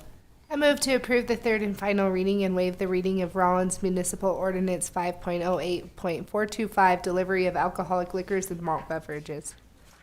Second. There's been a motion made and seconded to approve the third and final reading and waive the reading of Rawlins Municipal Ordinance 5.08.425, delivery of alcoholic liquors and malt beverages. Is there any discussion? There has been one final change since the second reading. Councilmember Weisenberg brought to my attention that there was a typo in paragraph A5, where it would have allowed microbrewery and winery permit holders to contract delivery, and that was specifically removed on the second reading, and I neglected to catch that, and he caught it for me, so that is the last change from the second reading. Okay. Any further discussion? Councilman Weisenberg? Did you want to ask that? Yeah, Or yeah. I can, it's up to you. We were just discussing, on the public hearing, we have the public hearing for the ordinance, the second reading. But the public hearing is missing the ordinance for third reading. Is it because it's a third reading? It's Just the two? right? Okay. Yes, I never noticed before. Yeah, I thought that's what. Thank you. I'm just curious, Chief Ward, would you like to comment on this? I don't mean to put you on the spot, but. No, that's fine. And thank you, Honorable Mayor and Council. So, like all of us, I am a freedom-loving capitalist. I have a lot of respect for the private sector. It fuels our economy. It pays for everything else. All the levels of government, however, have a responsibility to protect the communities that they serve. I don't have strong feelings one way or the other for this, but if I was going to lean in one direction, it would be against this. And it has to do with the return on the investment of this. I'm not quite sure how many liquor license owners in Rawlins have asked for this. If they had gotten together as a coalition and came in as a group to support this, that would be one thing. I have some concerns with this. Who exactly needs alcohol delivered? My biggest concern is that it's going to be people that are underage that shouldn't be having alcohol in the first place. The second group of people might be people that have already been drinking and don't need any more alcohol. An ordinance like this, I think, might have served a purpose in large cities during COVID. We're not in COVID and we're not a large city. I don't see how it benefits the city of Rawlins. I think there's just too much risk and too little reward that's apparent with this proposal. That's my opinion as your police chief. Thank you. Any questions? Councilman Weisenberg? I don't have any questions, but I have spoken with just a couple of retail liquor license holders. I've had calls into others and just haven't had any return phone calls from them, but I've spoke to two, and it's 50-50. One of them said that they might leave the avenue open. They're not saying they'll do this. The other said they believe that it is it decreases the value of their liquor license, and it is not serving them as a bar owner, because it is a bar establishment. It's not serving the purpose of what they believe it should be. They believe that if someone wants to come to their establishment or any other establishment, they should get a cab, and that to come in there, that way they are visually seen. I explained that they would be visually seen by an individual serving or delivering it, and explained that way they still were just against it.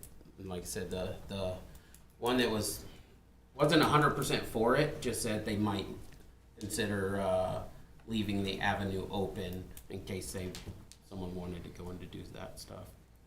That's the only things I could say on it. Any other comments?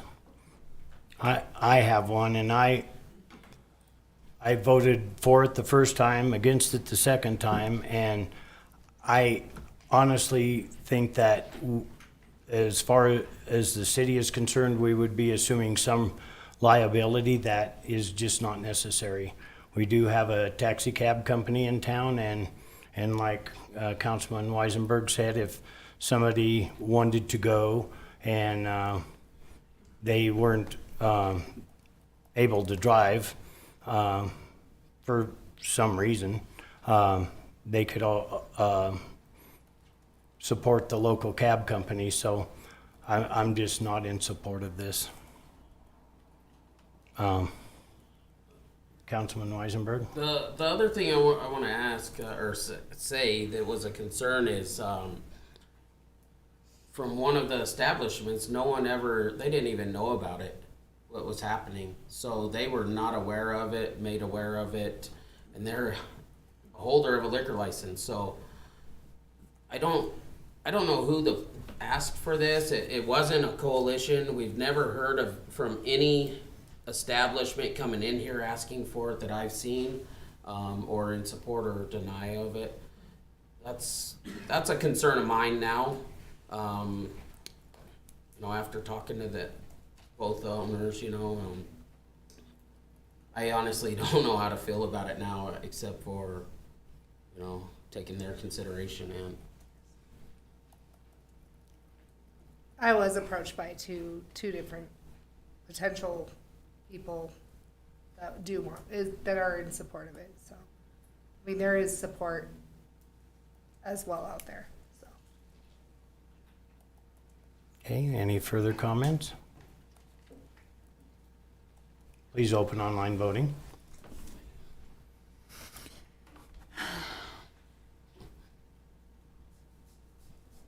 Online voting is open.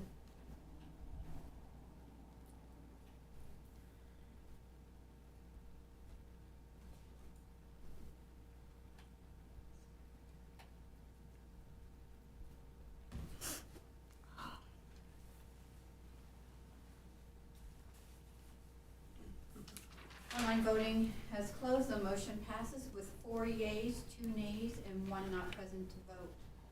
The 4 nays were Councilmember Durst, Vice Mayor Wells, Councilmember Weisenberg, Councilmember Gardner. The nays was Mayor Wycombe and Councilmember Smith, and not present to vote was Councilmember Martinez. All right, thank you.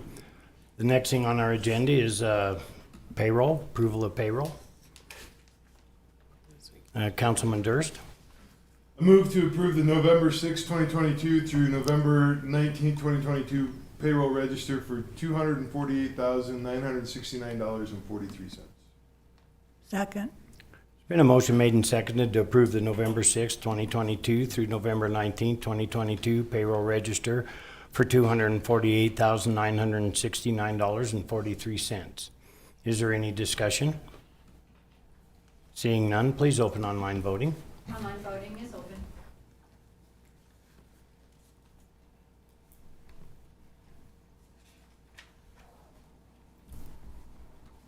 Online voting has closed. The motion passes with 6 yeas and 1 not present. Councilmember Martinez not present. All right, thank you. The next thing on our agenda is accounts payable. Councilman Smith. I move to approve the accounts payable register for the period of October 29th, 2022 to November 22nd, 2022 in the amount of $837,719.40. Second. There's been a motion made and seconded to approve the accounts payable register for the period of October 29th, 2022 to November 22nd, 2022 in the amount of oh, you covered it up. 800 and, what was the amount? 837,719. Okay, $837,719.40. Is there any discussion? Please open online voting. Online voting is open. Online voting has closed. The motion passes with 6 yeas and 1 not present. Councilmember Martinez not present. All right, thank you. The next thing on our agenda is award of a police vehicle bid. Vice Mayor Wells. I move to approve single bid received from Ken Garf of Cheyenne, Wyoming for a patrol vehicle replacement in the amount of $47,478. Second. There's been a motion made and seconded to approve a single bid received from Ken Garf of Cheyenne, Wyoming for a patrol vehicle replacement in the amount of $47,478. Is there any discussion? And I'll turn the floor over to you, Chief Ward. Thank you, Mr. Mayor. Mike Ward for the City Police. We opened up a bid for a replacement of a patrol vehicle. It closed in the end of October. We only received one response to our bidding process. They met all the specifications that we asked for. This was Ken Garf out of Cheyenne. One interesting note on here is one of the things that we asked for is delivery within 150 days. They wrote in there ETA 365 to 770 days. We're all familiar with chip issues with vehicles, supply chain issues. We're finding that automobile manufacturers are only opening their window to take police vehicle bids for a short period, one time a year, and they're only going into production for a limited number of those vehicles about once a year. So, for example, we were told by a Chevy dealership that Chevrolet opened up bidding for Chevy Tahoes for one day last summer, and they closed it after 24 hours because they maxed out the number of requests for production. So that's kind of the situation we're in. I do suspect that this will be a vehicle that is delivered sooner, but they won't promise me that, and I can't promise it in return. I just wanted to take a quick minute to talk about the difference between regular vehicles and police vehicles. We are hard on our vehicles, not on purpose, but just because of the nature of how they're operated and the circumstances in which they're driven, the amount of time they're driven, the stop and go, the around town, and so forth. There's other practical reasons why a pursuit-rated police vehicle is different than a civilian model car, for example.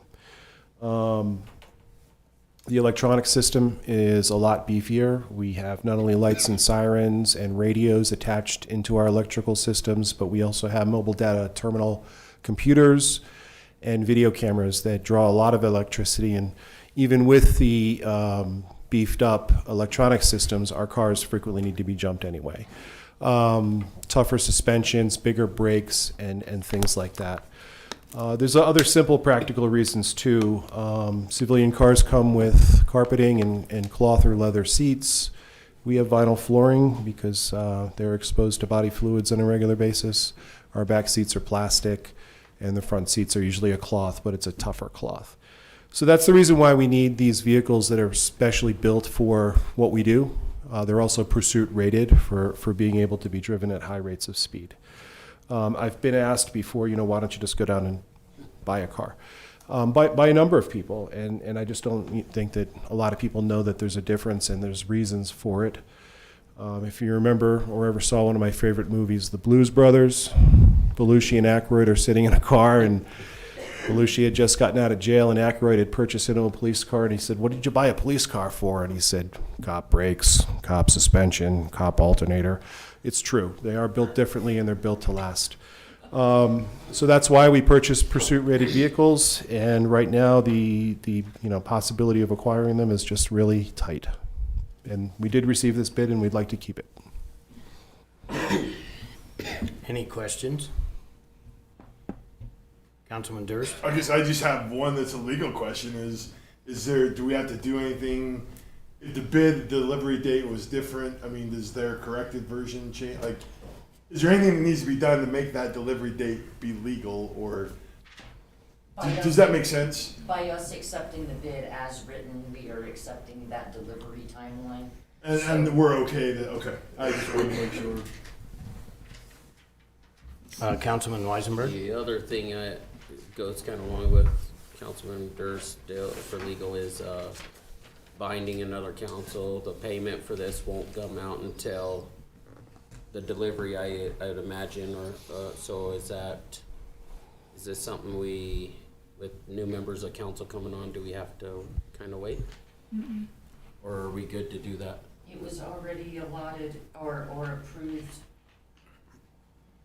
There was a cap that was already approved in the budget. Okay. So as long as our bid is under that cap that's already been approved. This is also being allocated with impact funds.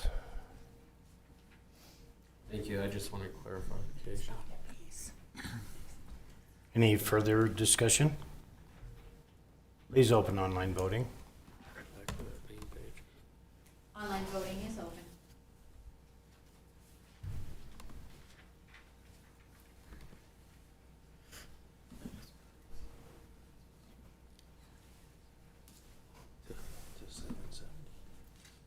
Online voting has closed and motion passes with 6 yeas and 1 not present to vote.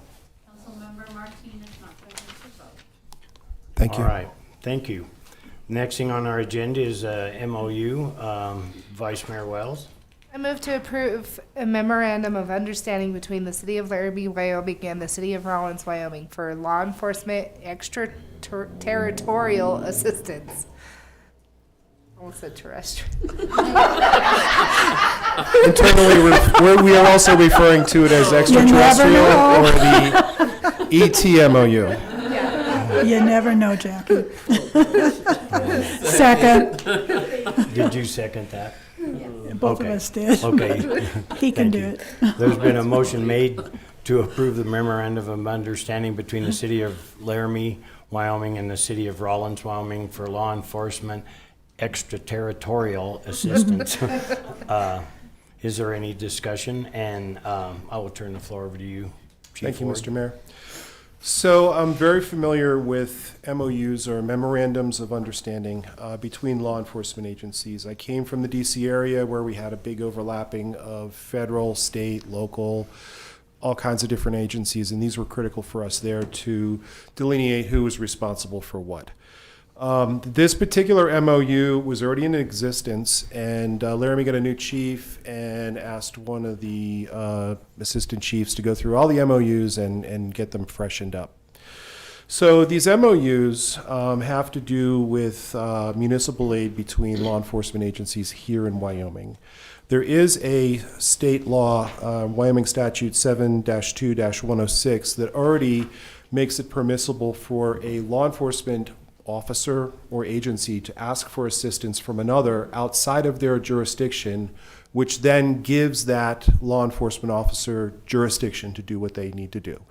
So, for example, if the Highway Patrol asked Rawlins Police to come out and help them on the highway outside of the city, we would be able to do so by Wyoming current law and have full jurisdiction out there, police powers basically, just for that instance.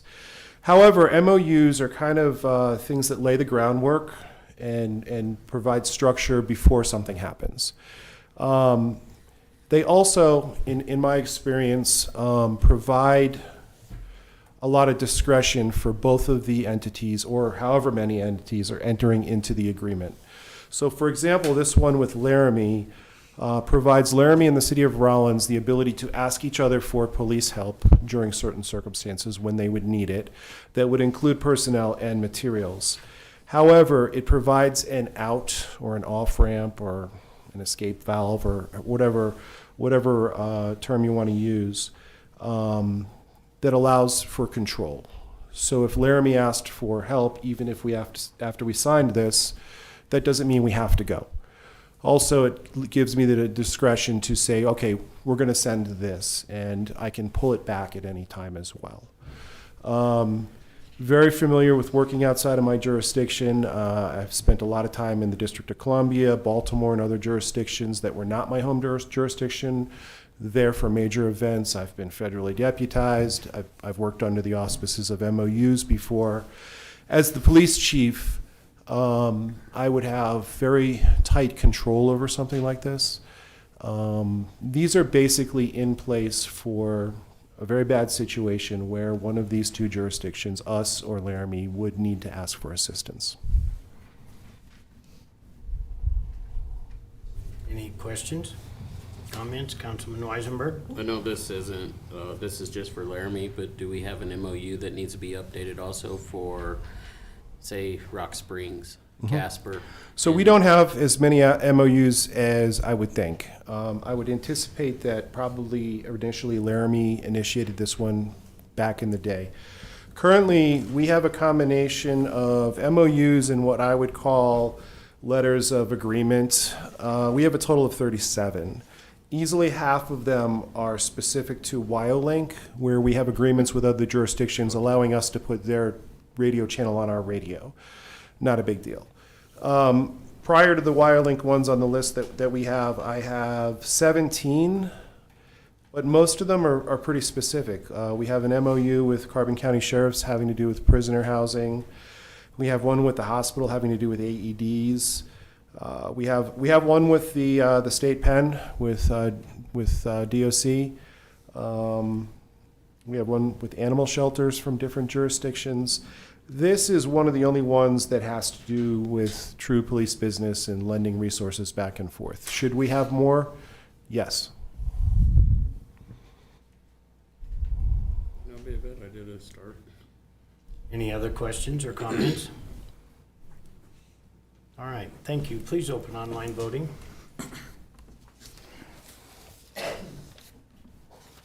Online voting is open.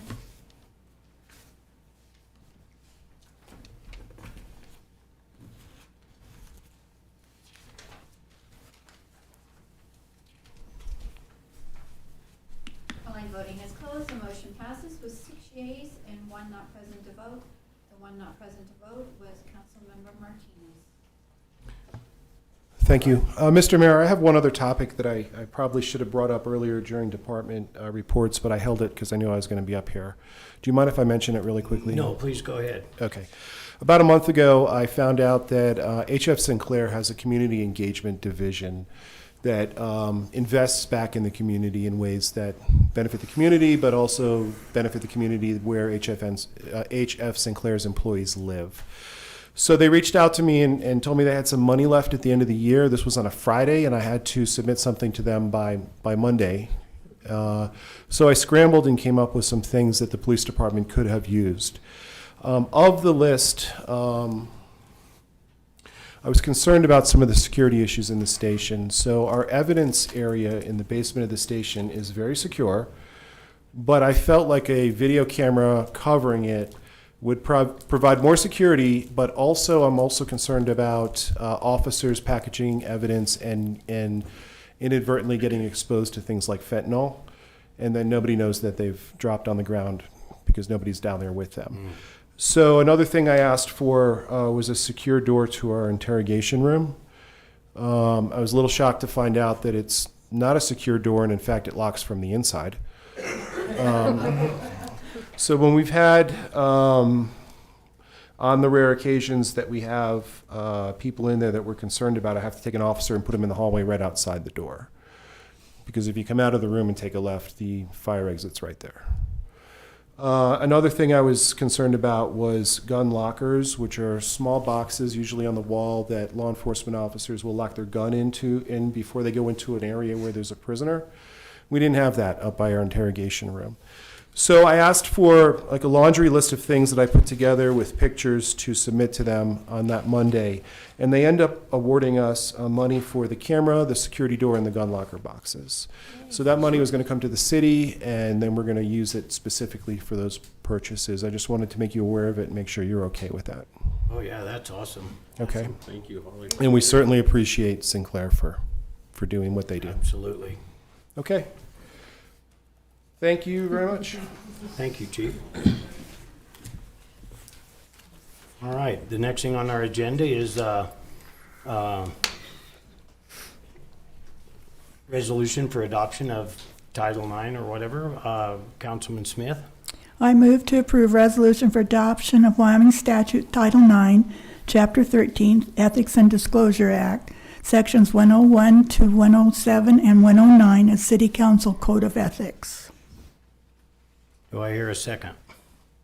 Second. There's been a motion made and seconded to approve resolution for adoption of Wyoming State Title IX, Chapter 13, Ethics and Disclosure Act, Section 101 to 107 and 109 as City Council Code of Ethics. Is there any discussion? And I see I'm the presenter, so I'll be more than happy to talk about it. There's been a real call for a code of ethics for the city, and after doing some research and having Wendy help with that, there's a Wyoming statute that already covers that. That's what this is. Whether we vote for it or against it, it doesn't really matter because we're still held to it. Is that correct? And I mean, there's just all kinds of them. There's in the 21 City Council handbook that we got when we first got here. There is provisions for that, and also with the WHAM book that we got, there are also provisions for the Code of Ethics, which in the WHAM one is pretty much a carbon copy of the state statute. So that's why I brought this one forward. We had the workshop and we discussed a shorter, more succinct. This is not necessarily shorter, but we're already obligated to it, so it just felt right to put this one forward. Is there any discussion? Councilman Garner? I move to table this until we go through a workshop, or a work session, like we did with the last Code of Ethics, so we can review it and give it the same fair treatment as the last Code of Ethics that was presented. I'll second that. Was that a friendly amendment? Oh, it was to table. Well, Doesn't have to be. there's a motion on the table. Oh, okay. So that Sorry. would have been a motion for an amendment, I guess. Yes. It's a motion to You need a table. motion to amend the original. It's a motion to table Robert's Rules of Order. Just do it. Right? sorry. You know, one other thing that I thought about, to be honest with you, was maybe this should be just tabled until the new council is seated. I'd be comfortable with that also. I don't know what your hopes are or whatever, but Councilman Smith? Yeah, I just want to say I am not opposed to code of ethics. I think it's just exactly what kinds of things that you put in them. But I do think that this is a state statute. It has pretty much all the things that Daryl's proposal had in it. We have to go by this anyway, even if you adopted a code of ethics. You still, if something wasn't in your code of ethics, you still, if you got into trouble, you'd go to the county and the county would handle the case on a state statute level. So, but I'm not opposed. I did help vote for the DDA council, or board, DDA ethics. So anybody that's out there branding me as against it should know better. So that's my statement. Would you like to speak?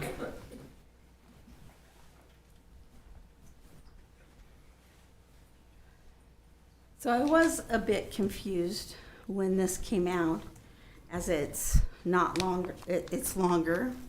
And when you guys were discussing it, you wanted it shorter, you wanted it more positive. It's neither of that. Like you said, we're already tied to it because it is a state, so we already have to obey it. Also, it's what I like to call legalese. It's, most of it is, how do you define a gift? Which I get.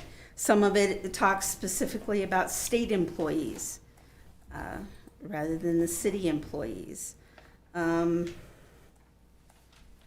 It does have 106 says that a public official shall not make an official decision or vote on an official decision if the public official has a personal or private interest in the matter. And then I'm sure lawyers pick apart what that means as far as interest. My problem with it is it doesn't address the whole reason why I feel the city wants an ethics policy. It's not because the city feels like you took a $251 gift basket. No, it's because of the way people are talking to each other, plain respect and decency. The one that Mr. Garner put forth had, members shall refrain from abusive conduct, personal charges, verbal attacks upon the character or motives of other members, or the staff, or the public, which that is the issue, which the Wyoming state does not have. It also has a whole section about the conduct, how we treat the city staff, that we're not just going to disrupt the city staff from their jobs or publicly criticize an individual employee or get involved in administrative functions or solicit political support from staff. I feel this is important because, especially with trying to get a new city manager, we need something in place that tells them that he is not going to be verbally abused. He is not going to be forced out of office. He's not going to be threatened with his job. That we are above that. We are not going to do that. That we're going to stay professional and ethical, not only in dealing with each other, but also in dealing with the city. And I feel that the resolution that you have forward doesn't even touch it. So that's my 2 cents worth. Thank you. Vice Mayor Wells? I just wanted to mention that I did get a call today from a resident that was concerned about exactly what Tanya was pointing out. So just wanted to throw that out here as well. I don't know if y'all had a chance to read the one that's the Wyoming state statute or not, but as forementioned, you know, we're bound by it whether we vote yes or no. Tabling it's fine. I don't care. I don't care if we put it off until the new council's seated. I have no problem with that either way, because it has basically no effect. We're still bound to this. So I guess the motion on the table right now is to table it. Did you specify amount of time, Councilman Garner? I did not, no. Yeah, the work session, having a work session for it. Oh, I see. Mayor, I don't have a dog in this fight really, so I would think the new council would want to handle it. And I really did not want to have a work session for the last meeting in December. So if it's all okay with you, we can make that work session maybe the first meeting in, well, it'll be the second meeting in January, since everything will be kind of crazy. Does that sound reasonable to everybody? You in agreement with that, Councilman Garner? Councilman Weisenberg? Yeah. Councilman Smith? I have no problem. How about you? You won't be here, I won't be here. but it's still I got to be accept okay your- with you. I accept your terms. Okay, and Vice Mayor Wells, you're okay with that also? Yes. We'll put that as a workshop on the second meeting in January then, one way or another. Okay. So, would you open online voting? Okay, I'm sorry, just a minute. I just had a question regarding the ethics. The one we went over in the work session, we spent an hour highlighting and going through that documentation and making the changes, and everything's been corrected that's been asked. Why, I'm just curious, why is this one on the agenda and the one I've been asking for on the agenda not on the agenda? I took it, I sat and I watched that work session 3 or 4 times. And in that, I got the idea that people wanted options. Well, this is kind of a non-option option, because we're stuck with it whether we vote yes or no. So that was one reason. The other reason was that I think you made the statement that there was going to have to be some ordinance changes in order to enact that one, and that has not been done. There has been no foundation for that to be done. So in the interest of getting something in place, that's why I made that decision. Okay. And I believe Wendy's still helping with the ordinance to figure out what we need to do with that. Okay, well, but that's the reason why, Councilman. Any further comments? Please open online voting.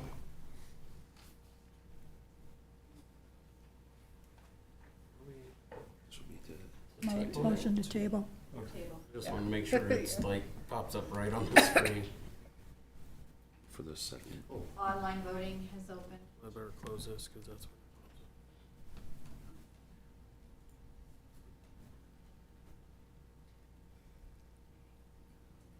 Do we need to specify the The date? date, yeah, that's what I was gonna ask. Is there a date specification we need to have, which would have been? Not for tabling. So we don't even after saying the 17th, pretty much? No, if you Okay. want to postpone it, we have to give a date certain. If you just want to table it, it's until we Okay. move to untable it.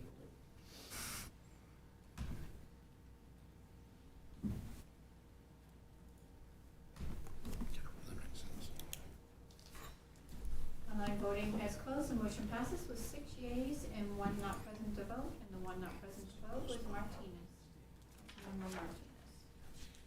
All right, thank you. So the next thing on the agenda is a resolution, Vice Mayor Wells.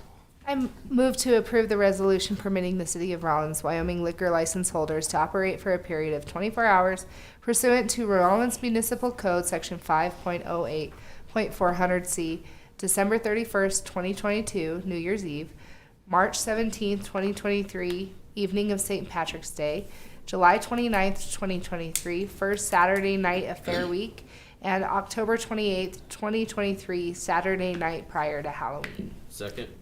It's It's been a motion made and seconded to approve a resolution permitting the City of Rawlins, Wyoming liquor license holders to operate for a period of 24 hours pursuant to Rawlins Municipal Code, Section 5.08.400C, December 31st, 2022, New Year's Eve, March 17th, 2023, evening of St. Patrick's Day, July 29th, 2023, first Saturday night of Fair Week, and October 28th, 2023, Saturday night prior to Halloween.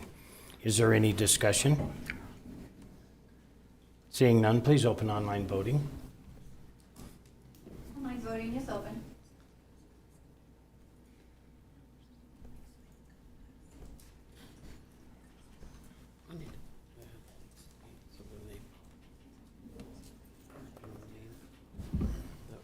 Online voting has closed. The motion passes with 6 yeas and 1 not present to vote, and that was Councilmember Martinez. All right, thank you. The next thing is an executive session. Vice Mayor Wells. I move to go into executive session at 10:12 p.m. per Wyoming Statute 164405 to consider or receive any information classified as confidential by law, and to consider the appointment, employment, right to practice, or dismissal of a public officer, professional person, or employee, or to hear the complaints or charges brought against an employee, professional person, or officer, unless the employee, professional person, or officer requests a public hearing. The governing body may exclude from any public or private hearing during the examination of a witness any or all other witnesses in the matter being investigated. Following the hearing or executive session, the governing body may deliberate on its decision in executive session. Second. Been a motion made and seconded to go into executive session at 10:12. Is there any further discussion? Please open online voting. Online voting is open.